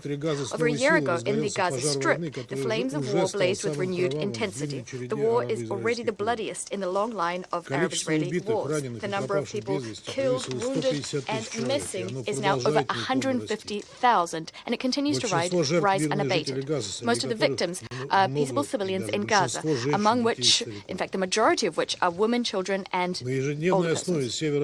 Day in, day out, in the north of Gaza, there are reports of airstrikes on IDP and refugee camps.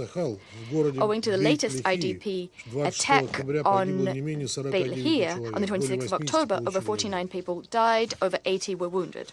In the context of military hostilities and Israel's blockade on the enclave, a genuine humanitarian catastrophe is raging with large-scale hunger, famine, outbreaks of infectious diseases, as well as total destruction of civilian infrastructure. The number of refugees and repeatedly displaced persons runs into the millions. The dire situation persists in the West Bank, including East Jerusalem. There are military raids by the Israeli army and clashes between locals and settlers, which are continuing. The number of detained Palestinians in the West Bank, starting from the 7th of October, has now exceeded 11,000 people. According to the president of the ICRC, Hassan Nasrallah, the Israeli military operation has completely changed the very nature of the conflict towards dehumanization and the stripping of the peaceful civilians of their human dignity. A hallmark of the crisis are direct threats and the use of force by Israel against the UN and its specialized agencies. During the year since the military operation began in the Strip, over 310 humanitarian workers were killed, including 231 UNRWA staff. This is the largest loss in the history of the United Nations. The agency itself, since it was founded in 1941, has been a unique body protecting the rights of and assisting Palestinians in the occupied Palestinian territory, the OPT, and in neighboring Arab countries. It is the backbone of the UN's humanitarian dimension in the region.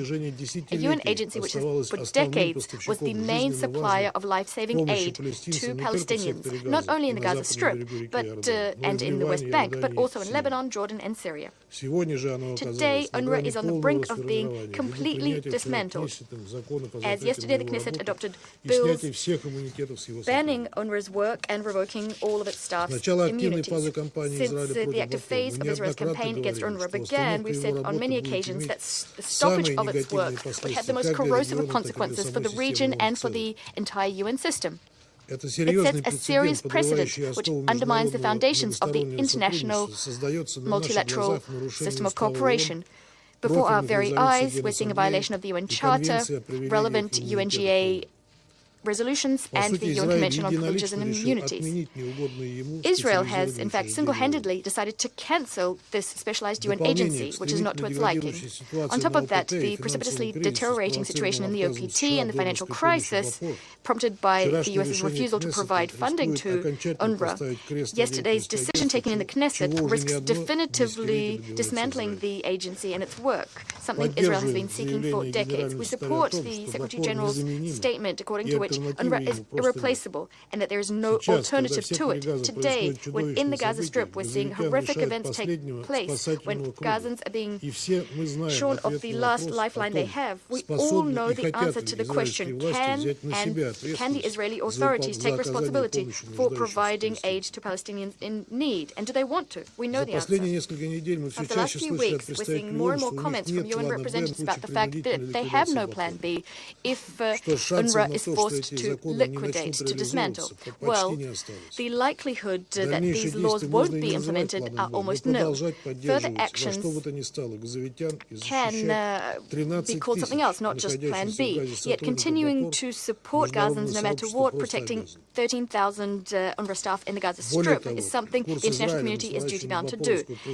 Israel's attempts to wind down UNRWA in the OPT is at odds with Israel's obligations as the occupying power, as well as the undertakings it accepted when it acceded to the UN, including the implementation of UNGA Resolution 194 about the rights of Palestinian refugees to return and compensation. Mr. President, as we've said on many occasions, last year's attacks by Hamas have no justification, nor can there be any justification for them. We condemn them and continue to do so. Having said that there is no justification for what followed, collective punishment meted out on millions of peaceful Palestinians. And yet Israel didn't stop there. Today, with the silent endorsement of Washington, it continues to fuel full-scale regional confrontation. The spiral of violence has moved far beyond the confines of the OPT, destabilizing the situation in the Mediterranean and Red Seas. Since the end of September, West Jerusalem opened up a second front in Lebanon, announcing an offensive operation called Northern Arrows. The stated objective is undermining the military infrastructure of Hezbollah. We're getting many reports about civilians dying in mass, indiscriminate strikes on residential, densely populated neighborhoods in Beirut and other Lebanese cities. These are being conducted by the IDF. Among the dead and wounded are civilians and, of course, many journalists and media workers. In the night between the 24th and 25th of October, the Israeli Air Force conducted a raid on the residential area of Hezbollah in southern Lebanon. As a result, 2 workers of Al Mayadeen TV station and Al Manar TV station operator died. Recently, Israelis attacked the offices of Al Mayadeen in Beirut. Losses among civilians and journalists are equated with civilians. They are civilians. Are seen by West Jerusalem as collateral damage. Against this backdrop, we'd like to remind you that in southern Lebanon alone, according to preliminary figures, the number of journalists killed in last year runs into tens and dozens. Starting since the military operation in the Gaza Strip, roughly 140 media workers died in the line of duty. We cannot but conclude the fact that hunting journalists who are undermining West Jerusalem's monopoly over information about what's happening is something that Israel is doing deliberately. Given Israel's invasion of Lebanon, UNIFIL also came under attack. UNIFIL was deployed at the official behest of Beirut in accordance with Security Council decisions. The latest decision, UN Security Council Resolution 2749, was adopted unanimously in August of this year. Despite this fact, between the 10th and 17th of October 2024 alone, IDF attacked the Blue Helmet positions several times, including using tanks and weapons containing toxic substances.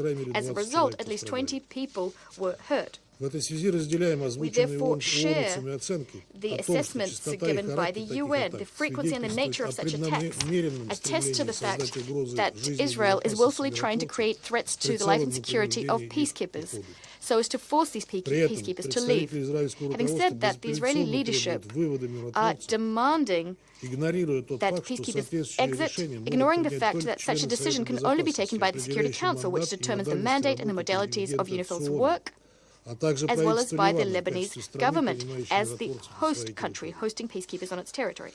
Mr. President, the ongoing crisis in the OPT and in Lebanon has been a catalyst for a sharp flare-up in the widening confrontation on the brink of which now stand Jordan, Egypt, Iraq, Syria, and Yemen. The U.S.-Israeli tandem is trying very hard to drag Iran into this confrontation as well. The catastrophic consequences of such a scenario, catastrophic for the stability and security of the region at large, were discussed in detail yesterday in this chamber. We've said on many occasions that the root cause of repeated flashes of violence are the following: the fact that the Palestinian-Israeli conflict has been settled as per UN Security Council and GA decisions. Since the very beginning, this unprecedented crisis, member states of the GA and the Security Council adopted several resolutions to de-escalate the violence in Gaza.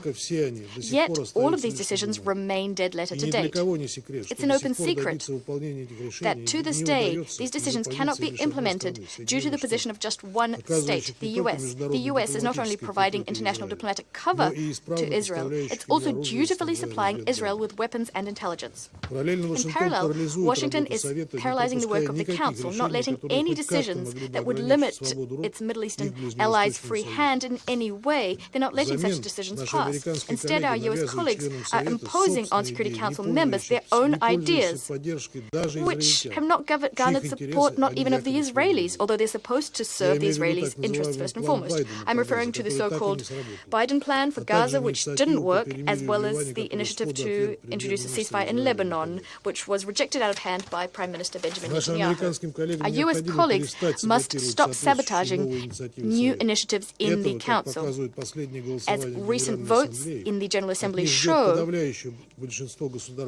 this is what the overwhelming majority of UN member states expects of the U.S.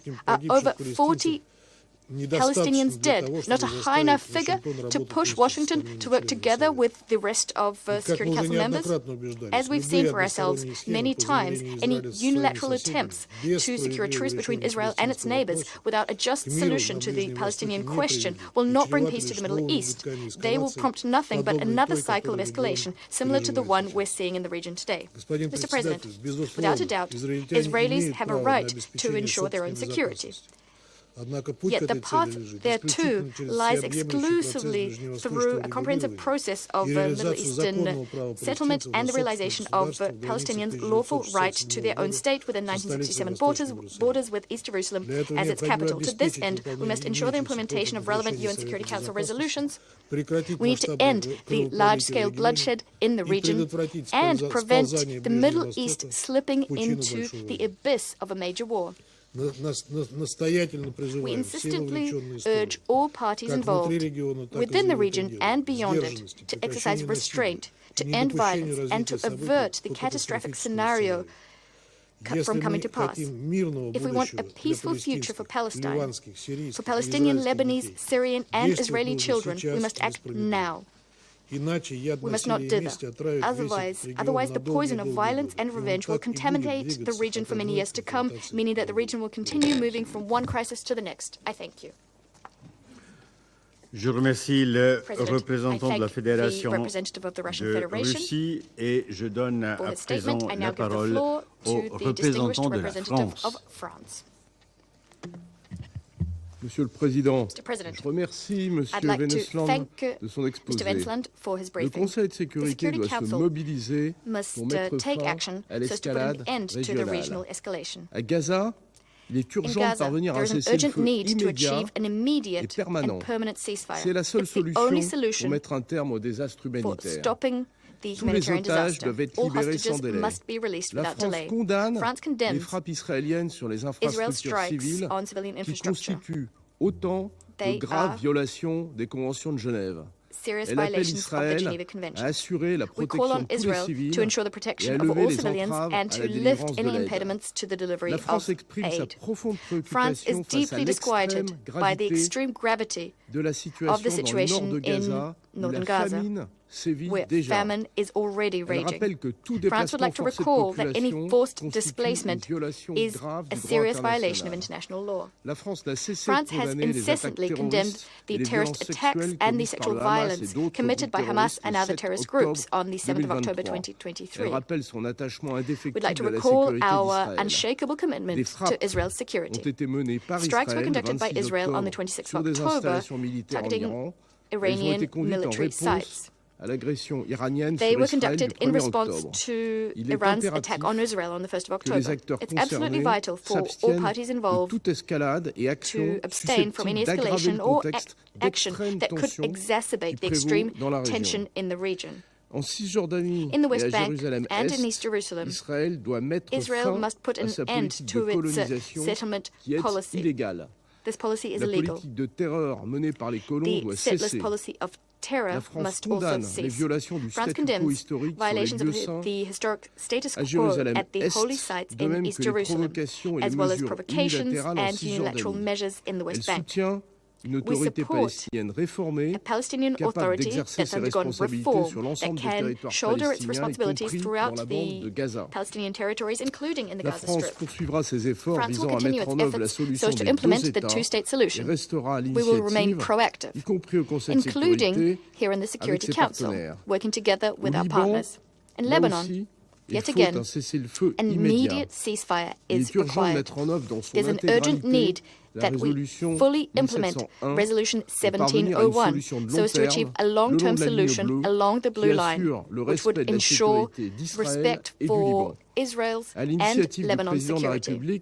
At the behest of the President of the French Republic, France organized an international conference for supporting the people and the sovereignty of Lebanon. This happened on the 24th of October in Paris, together with the United Nations. Participating states heeded the call of the United Nations, pledging $1 billion in aid, including $100 million in humanitarian assistance and $200 million in support for the Lebanese security forces. France is committed to mobilizing 100 million euros and deploying 100 tons of humanitarian cargo. Mr. President, UNRWA is facing existential risks following yesterday's adoption by the Knesset of two laws. France calls on Israel not to criminalize the activities of UNRWA and to respect its international obligations vis-à-vis UNRWA and the United Nations. We'd like to reaffirm our support to UNRWA. I thank you. Je remercie le représentant de la France de sa déclaration et je donne à présent la parole au représentant du Japon. Thank you, Mr. President. I welcome your convening this important session of the Security Council. I thank Special Coordinator Wensland for his sobering briefing. One destructive year has passed. Japan renewed its unequivocal and strong condemnation of the heinous terror attacks and hostage-taking by Hamas and others on October 7th last year. Since then, the Gaza's agony has been deepening. Tens of thousands of civilians have been killed and injured, and the population, including the hostages, are enduring unimaginable horrors. The longer the conflict in Gaza, the more innocent civilians victimized, the more hostages suffering and their lives in danger. The worse the humanitarian situation and the greater risks of the conflict spreading to the wider region. Therefore, Japan once again strongly demands the immediate ceasefire in Gaza and the release of all remaining hostages. We support Resolution 2735 and remain hopeful that the tireless diplomacy of the US, Egypt, and Qatar would achieve a breakthrough soon. In the meantime, we must save the most vulnerable, particularly those in northern Gaza who are facing siege, bombardment, evacuation orders, and starvation. The delay in the polio vaccine campaign in the north is also deeply worrying. Moreover, Japan is gravely concerned about the Knesset bills adopted yesterday, severely restricting the operation of UNRWA, an agency indispensable for sustaining the lives of the citizens and Palestinian citizens and refugees. Any further humanitarian tragedies cannot be tolerated, and preventing them is the responsibility of the UN members. While we need to watch the reform of UNRWA, maintaining the function of UNRWA is a part of this responsibility. Mr. President, beyond Gaza, the situation in the West Bank remains serious. We call on the Israeli government to fully freeze settlement activities and take appropriate measures to prevent continued extremist settler violence. A revitalized Palestinian Authority is critical to restoring peace and stability for both Israel and Palestine. Thus, we, international community, should assist in reforming the PA, both politically and financially. For decades, Japan has provided the necessary assistance to the PA. What we have offered is not just resources or projects, but the hope for a peaceful future. We remain steadfastly committed to this end. Mr. President, Japan is deeply concerned about the exchanges of attacks among regional actors, including the latest attack by Israel against Iranian military facilities, and strongly condemns any action that escalates already volatile situation. All parties should exercise maximum restraint. In Lebanon, fighting between the IDA and Hezbollah continues, affecting civilians on both sides of the Blue Line. More than 2,000 people have been killed since last year. Over 1 million people have been forced to flee their homes. Many have crossed into Syria. The crisis is spreading. To prevent further escalation, we reiterate our call for an immediate ceasefire between Israel and Hezbollah and urge all parties to make sincere efforts for diplomatic settlement. Significantly increasing the flow of humanitarian assistance is vital in addressing the needs of the people in Lebanon who are suffering at this very moment. Japan has recently decided to extend an emergency grant of $10 million for humanitarian assistance to the people in Lebanon. Today, we also decided to provide an additional $10 million in response to the humanitarian situation in Syria, which has witnessed the influx of the displaced people from Lebanon. Mr. President, finally, Japan reiterates that only a two-state solution can finally resolve this conflict. Peace cannot be achieved through belligerency, but only through diplomacy. I thank you, Mr. President. Je remercie le représentant du Japon de sa déclaration et je donne à présent la parole à la représentante du Royaume-Uni. Thank you, President. And I'd like to thank Special Coordinator Wennesland for his briefing today. President, the death of Hamas leader who had the blood of innocent Israelis and Palestinians on his hand must be a turning point in this dreadful conflict, which has now claimed over 43,000 lives in Gaza.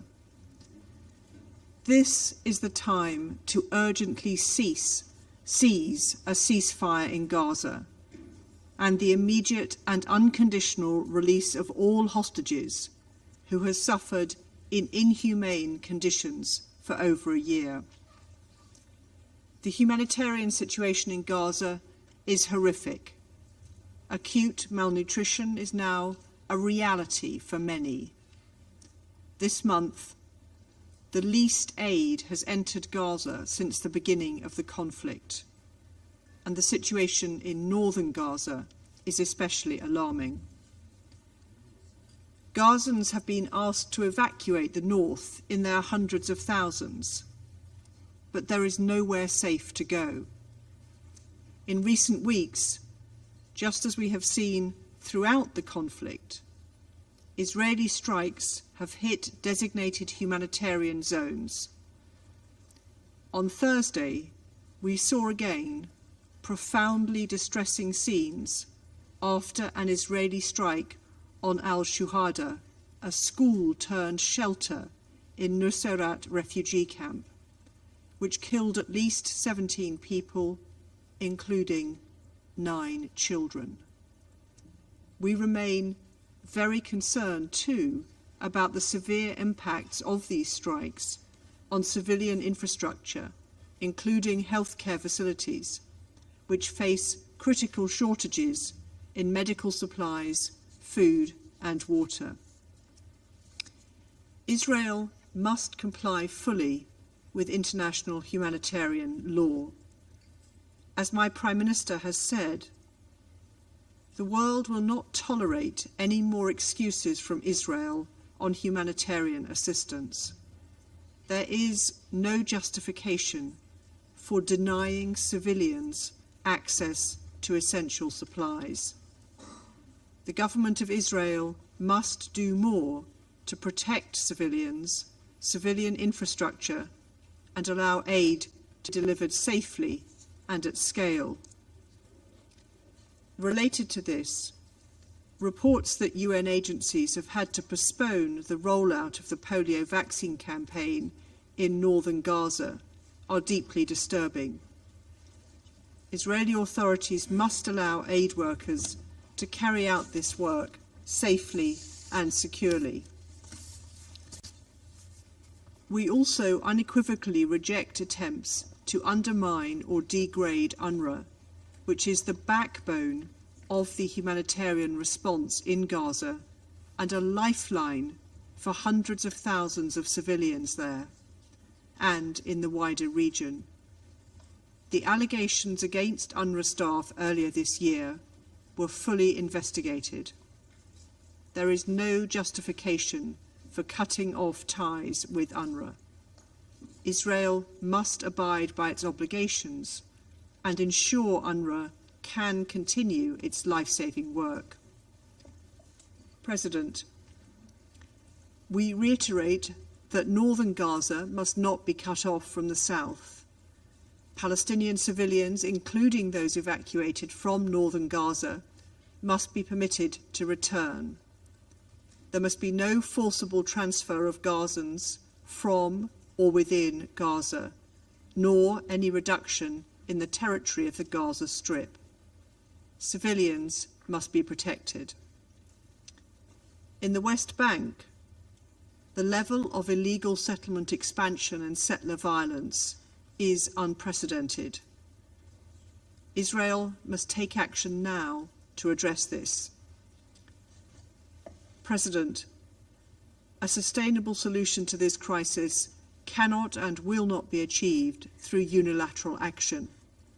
the international community and this Council have been clear and unified in our commitment to the two-state solution, which is the only viable path to a long-term peaceful solution. The Palestinian and Israeli people alike have a right to self-determination, safety and security, and we must all work together to provide a credible and irreversible pathway towards a two-state solution. I thank you. Je remercie la représentante du Royaume-Uni et je donne à présent la parole au représentant de la Slovénie. Thank you, Mr. President. We welcome your presiding the Council today, demonstrating importance that Switzerland attaches to the responsibility of the Council towards the current tragic crisis in the Middle East. I also want to thank Special Coordinator Wennesland for his commitment and for his briefing today. Colleagues, Slovenia is horrified by the level of death, injury, destruction and suffering in North Gaza. We are shocked watching the most devastating bombardment of civilian population and civilian infrastructure since the Second World War. We are shocked by reports of severely maimed children left to die in Gaza because their transfer for treatment abroad was denied by Israel. We are shocked by information on health workers being detained and others being prevented from saving people's lives. Shocked by the fact that everything is lacking: food, life-saving healthcare, shelter. But first and foremost, we are shocked by the lack of humanity. We remind that collective punishment and starvation is prohibited as a method of warfare. We reject forced displacement. As violations continue, we repeat our call for full respect of international law, including international humanitarian and human rights law. We repeat our call on Israel to allow unimpeded access to United Nations and humanitarian organizations.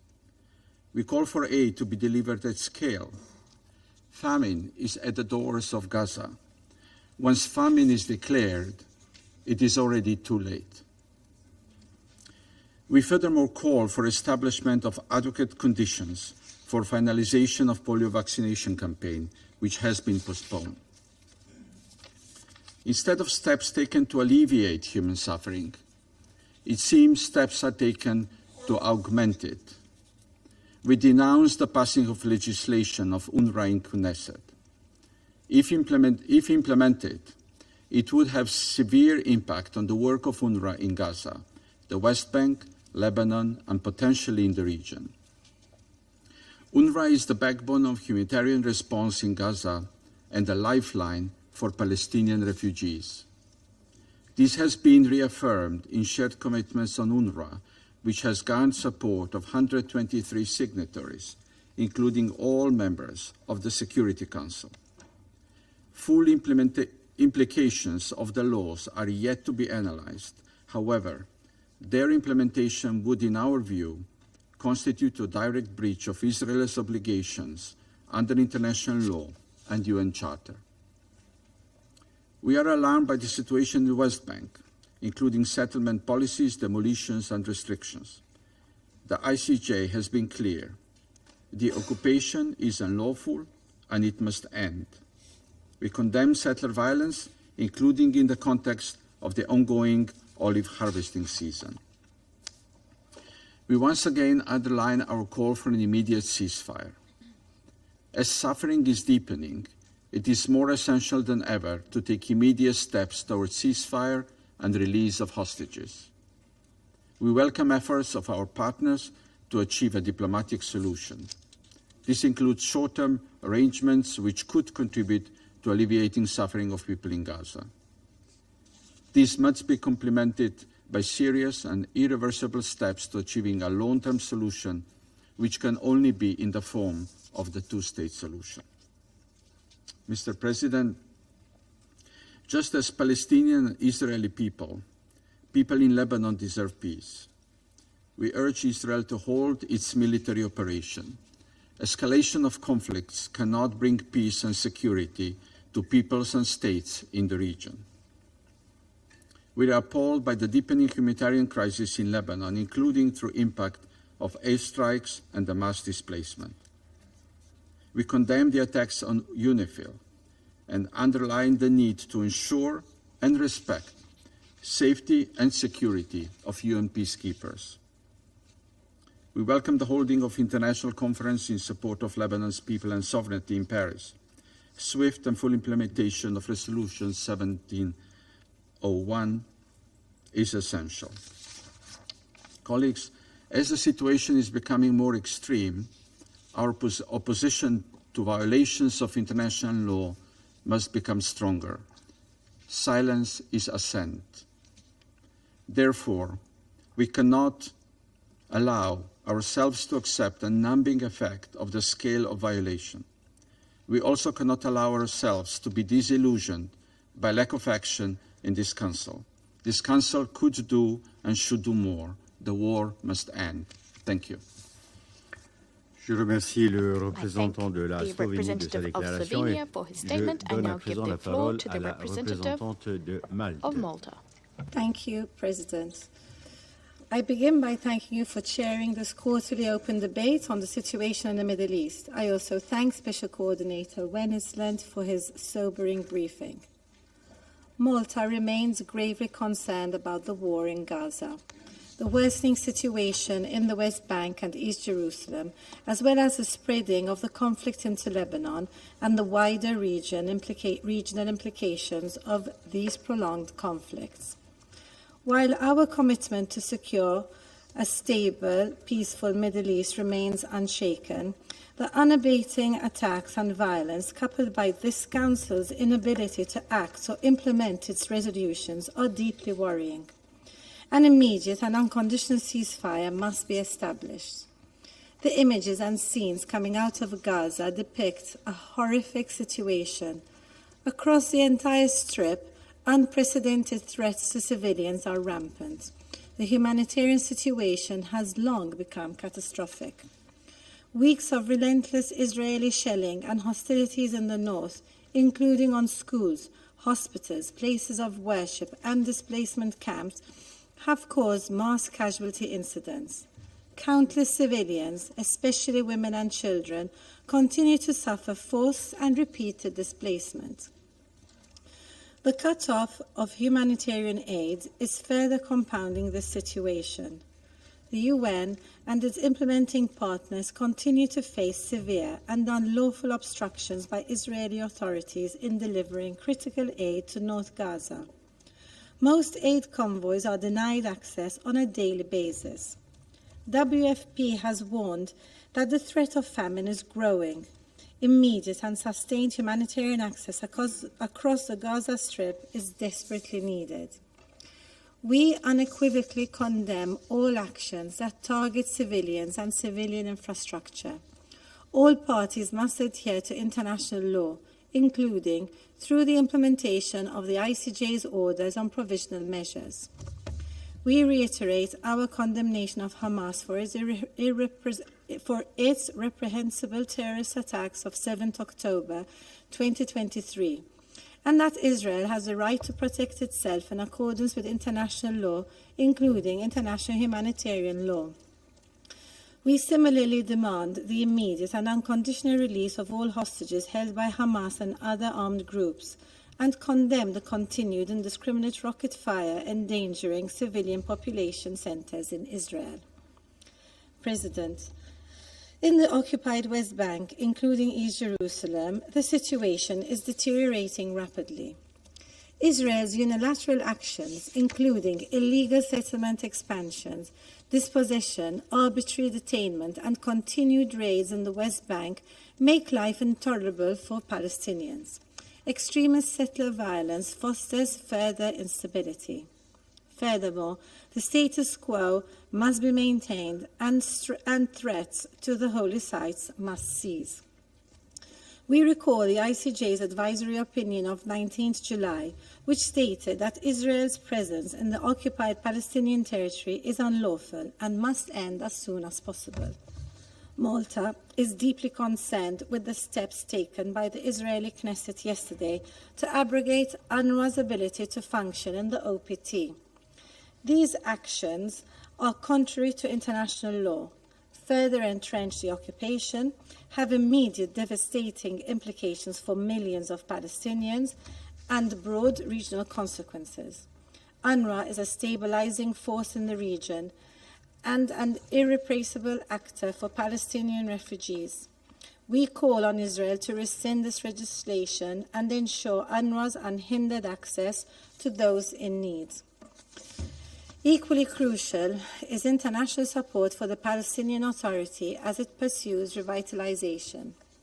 President, Malta is also gravely concerned over the escalating military situation in Lebanon.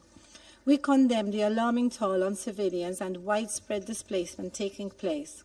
We call for an urgent cessation of hostilities across the Blue Line and demand a ceasefire rooted in Resolution 1701. Hezbollah's rocket attacks must end, and Lebanon's sovereignty and territorial integrity must be upheld. Bolstering Lebanon's state institutions, particularly the Lebanese armed forces, is also critical. As a troop-contributing country, Malta is deeply concerned by recent assaults on UNIFIL peacekeepers. Such acts are blatant violations of international law and undermine the mission's critical role. The Security Council must stand united in its unwavering support for peacekeepers. Furthermore, we also need to maintain focus on the recent attacks and retaliatory strikes between Israel and Iran, which risks further widening the conflict. We urge all parties to de-escalate in order to break the cycle of escalation and avoid an all-out regional war. President, our immediate priority at this pivotal moment must be de-escalation and accountability. Diplomacy and concerted efforts towards ceasefires in Gaza and Lebanon are essential to prevent further bloodshed. Beyond the immediate crisis, our long-term objective must be the credible and irreversible realization of the two-state solution in accordance with Security Council resolutions and internationally agreed parameters. This is the only path that will ensure lasting peace and security for Palestinians and Israelis and the entire region. This Council has not only the tools, but also the responsibility to act decisively, and Malta stands ready to act. Let us not delay any further. The future of the region depends on the actions we take today. Thank you. Je remercie la représentante de Malte de sa déclaration et je donne à présent la parole au représentant de Sierra Leone. Thank you, Mr. President. Excellency, Mr. Ignacio Cassis, Federal Councillor and Head of the Federal Department of Foreign Affairs of Switzerland. I welcome all ministers and their participation in this quarterly open debate.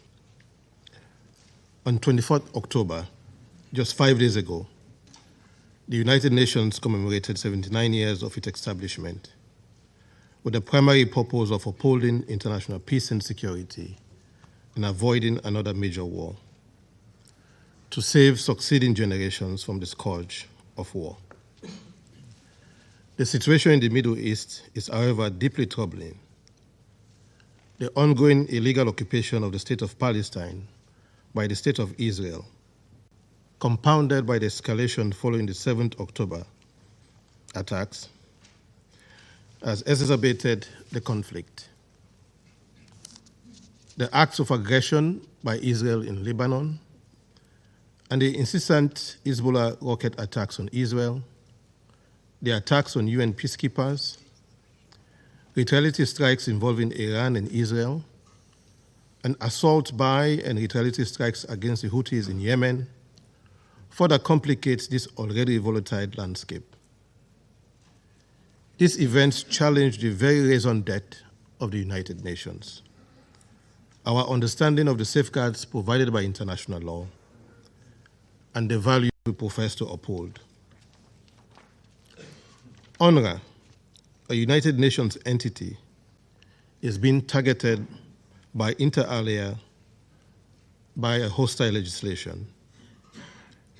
We agree with the views expressed by the United Nations Secretary General, His Excellency Antonio Guterres, that the law adopted by the Knesset of Israel banning UNRWA in Israel, and I quote, could have devastating consequences for Palestinian refugees, end of quote.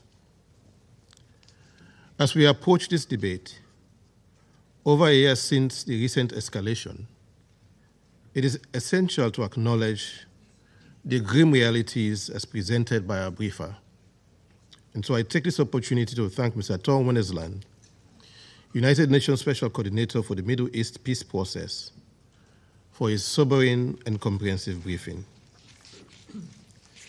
Mr. President, over 70 years since the question of Palestine was first brought before the United Nations,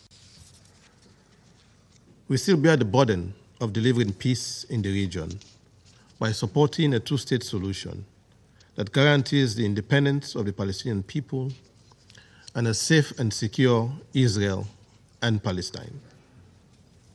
After months of meetings and consultations, the UN Security Council must fulfill its obligation as the primary body responsible for maintaining international peace and security and ensure implementation of its resolutions 2712, 2720, 2728, and 2735. It must implement its resolutions to end the horrifying cycle of death and destruction for the people in Gaza and Greater Palestine, as well as start the important task of reconstruction and rebuilding of the state of Palestine. To achieve these very fundamental objectives, we must be bold in our engagements with the parties to the conflict and be unrelenting in demanding they uphold the principles espoused in the Charter of the United Nations and international law, including international humanitarian law, as well as the binding orders of the International Court of Justice, particularly the provisional measures ordered in the application of the Convention on the Prevention and Punishment of the Crime of Genocide in the Gaza Strip, South Africa versus Israel. For more than 12 months, we've repeated our unequivocal condemnation of the killings of civilians in Gaza, the occupied Palestinian territory, and in Israel. We must emphasize the staggering toll. Over 1,300 Israeli civilians killed, hostages taken, and over 43,000 civilians in Gaza killed, with over 100,000 more injured. This cannot be normalized. We have witnessed regrettably collective punishment, intentional targeting of civilians, denial of humanitarian aid, and the tragic killing of humanitarian workers and journalists. The use of civilians as human shield is a further violation that cannot go unaddressed. Such actions violate the core tenets of international humanitarian law. We have denounced the multiple displacement of civilians and the destruction of civilian infrastructure, including attacks on hospitals and medical facilities, the latest being the attack at Kamal Adwan Hospital in northern Gaza over the weekend. We also condemn the recent Beit Lahiwal killings, with a report rising death toll of over 93 Palestinians killed from the previous reported of 60.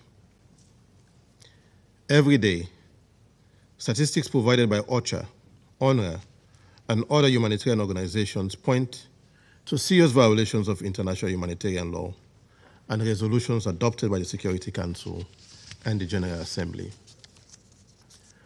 While we note the complexity and deep-rooted nature of this conflict, we are of the view that achieving lasting peace and stability in the region will require adherence by the parties to the conflict to international law, including international humanitarian law, and other political and moral imperatives. With our ever-worsening humanitarian crisis, intensified military operations, and tens of thousands of civilian fatalities, Sierra Leone again calls for an immediate ceasefire in the Gaza Strip and the entire region, and the release of the remaining hostages held by Hamas. A ceasefire is the most practical way to move the process of engagement forward, especially the resuscitated engagement by Egypt, Qatar, and the United States, supported by Resolution 2735, and establish the conditions conducive for the foundation of lasting peace. A ceasefire will allow for unhindered supply of essential medical assistance and other humanitarian support, facilitate negotiations and diplomatic efforts to address the underlying issues, and pave the way for post-conflict reconstruction. Without a ceasefire, this cruel cycle of indiscriminate attacks on civilians, repeated evacuation orders, displacement, and humanitarian restrictions will continue. An immediate ceasefire will rescue the 1.8 million people across the Gaza Strip experiencing high levels of acute food insecurity, classified as IPC Phase 3, including the 133,000 people facing catastrophic food insecurity and an estimated 60,000 cases of acute malnutrition among children as young as 6 months old from starvation and death, as outlined in the recent IPC Global Initiative Special Snapshot. It will also protect the humanitarian personnel serving under difficult circumstances, with their safety and well-being under continuous threat. Mr. President, as has already been emphasized by the briefer and other council members, swift and bold political will and good faith efforts are required by all parties to the conflict in Gaza and other parts of the region to bring an end to the fighting and ongoing destruction. This is my delegation's ultimate request in today's quarterly debate, and we stand ready to support all efforts initiated by this Council to secure the freedom of the Israeli hostages and to actualize the long-awaited desire of the civilian population in Gaza, on the occupied Palestinian territory, as well as in Israel, for genuine peace, genuine indépendance, and peaceful coexistence. I thank you. Je remercie le représentant du Sierra Leone de sa déclaration et je donne à présent la parole au représentant de la Chine. President, I thank you for presiding over this meeting. I would also like to thank Special Coordinator Wennesland for the briefing. Today, the Council is again considering the situation in the Middle East. What is unfolding before our eyes is that Gaza and the Middle East as a whole is experiencing worsening situation, elusive peace prospects, and a looming all-out war. The Council should act immediately on the pressing issues with a view to promoting ceasefire, saving lives, and restoring peace. I wish to stress the following points. First, an immediate and permanent ceasefire is the prerequisite for saving lives and preventing further deterioration of the situation. There is no justification for any delay in ceasefire. The United States has announced that it will reinvigorate ceasefire negotiations. We hope that the negotiations will not fall into the weird cycle of walking on the spot, as we saw in the past several months, nor will they become a pretext for prolonging and expanding the fighting. The relevant diplomatic efforts should not be used as an excuse to obstruct the Council's action. We support the Council in using all the options in its toolbox and take further actions towards a ceasefire. Second, Gaza has been bombarded into a living hell, and northern Gaza is turning into the hell of the hell.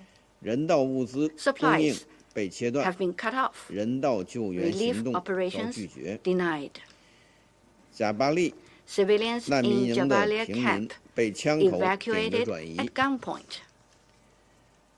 And patients and doctors at Kamal Adwan Hospital subjected to inhumane treatment. The bottom line of the international humanitarian law has been trampled upon time and again. This is a blot on the conscience of humanity and should not be tolerated at all. Israel must comply with its obligations under the international humanitarian law.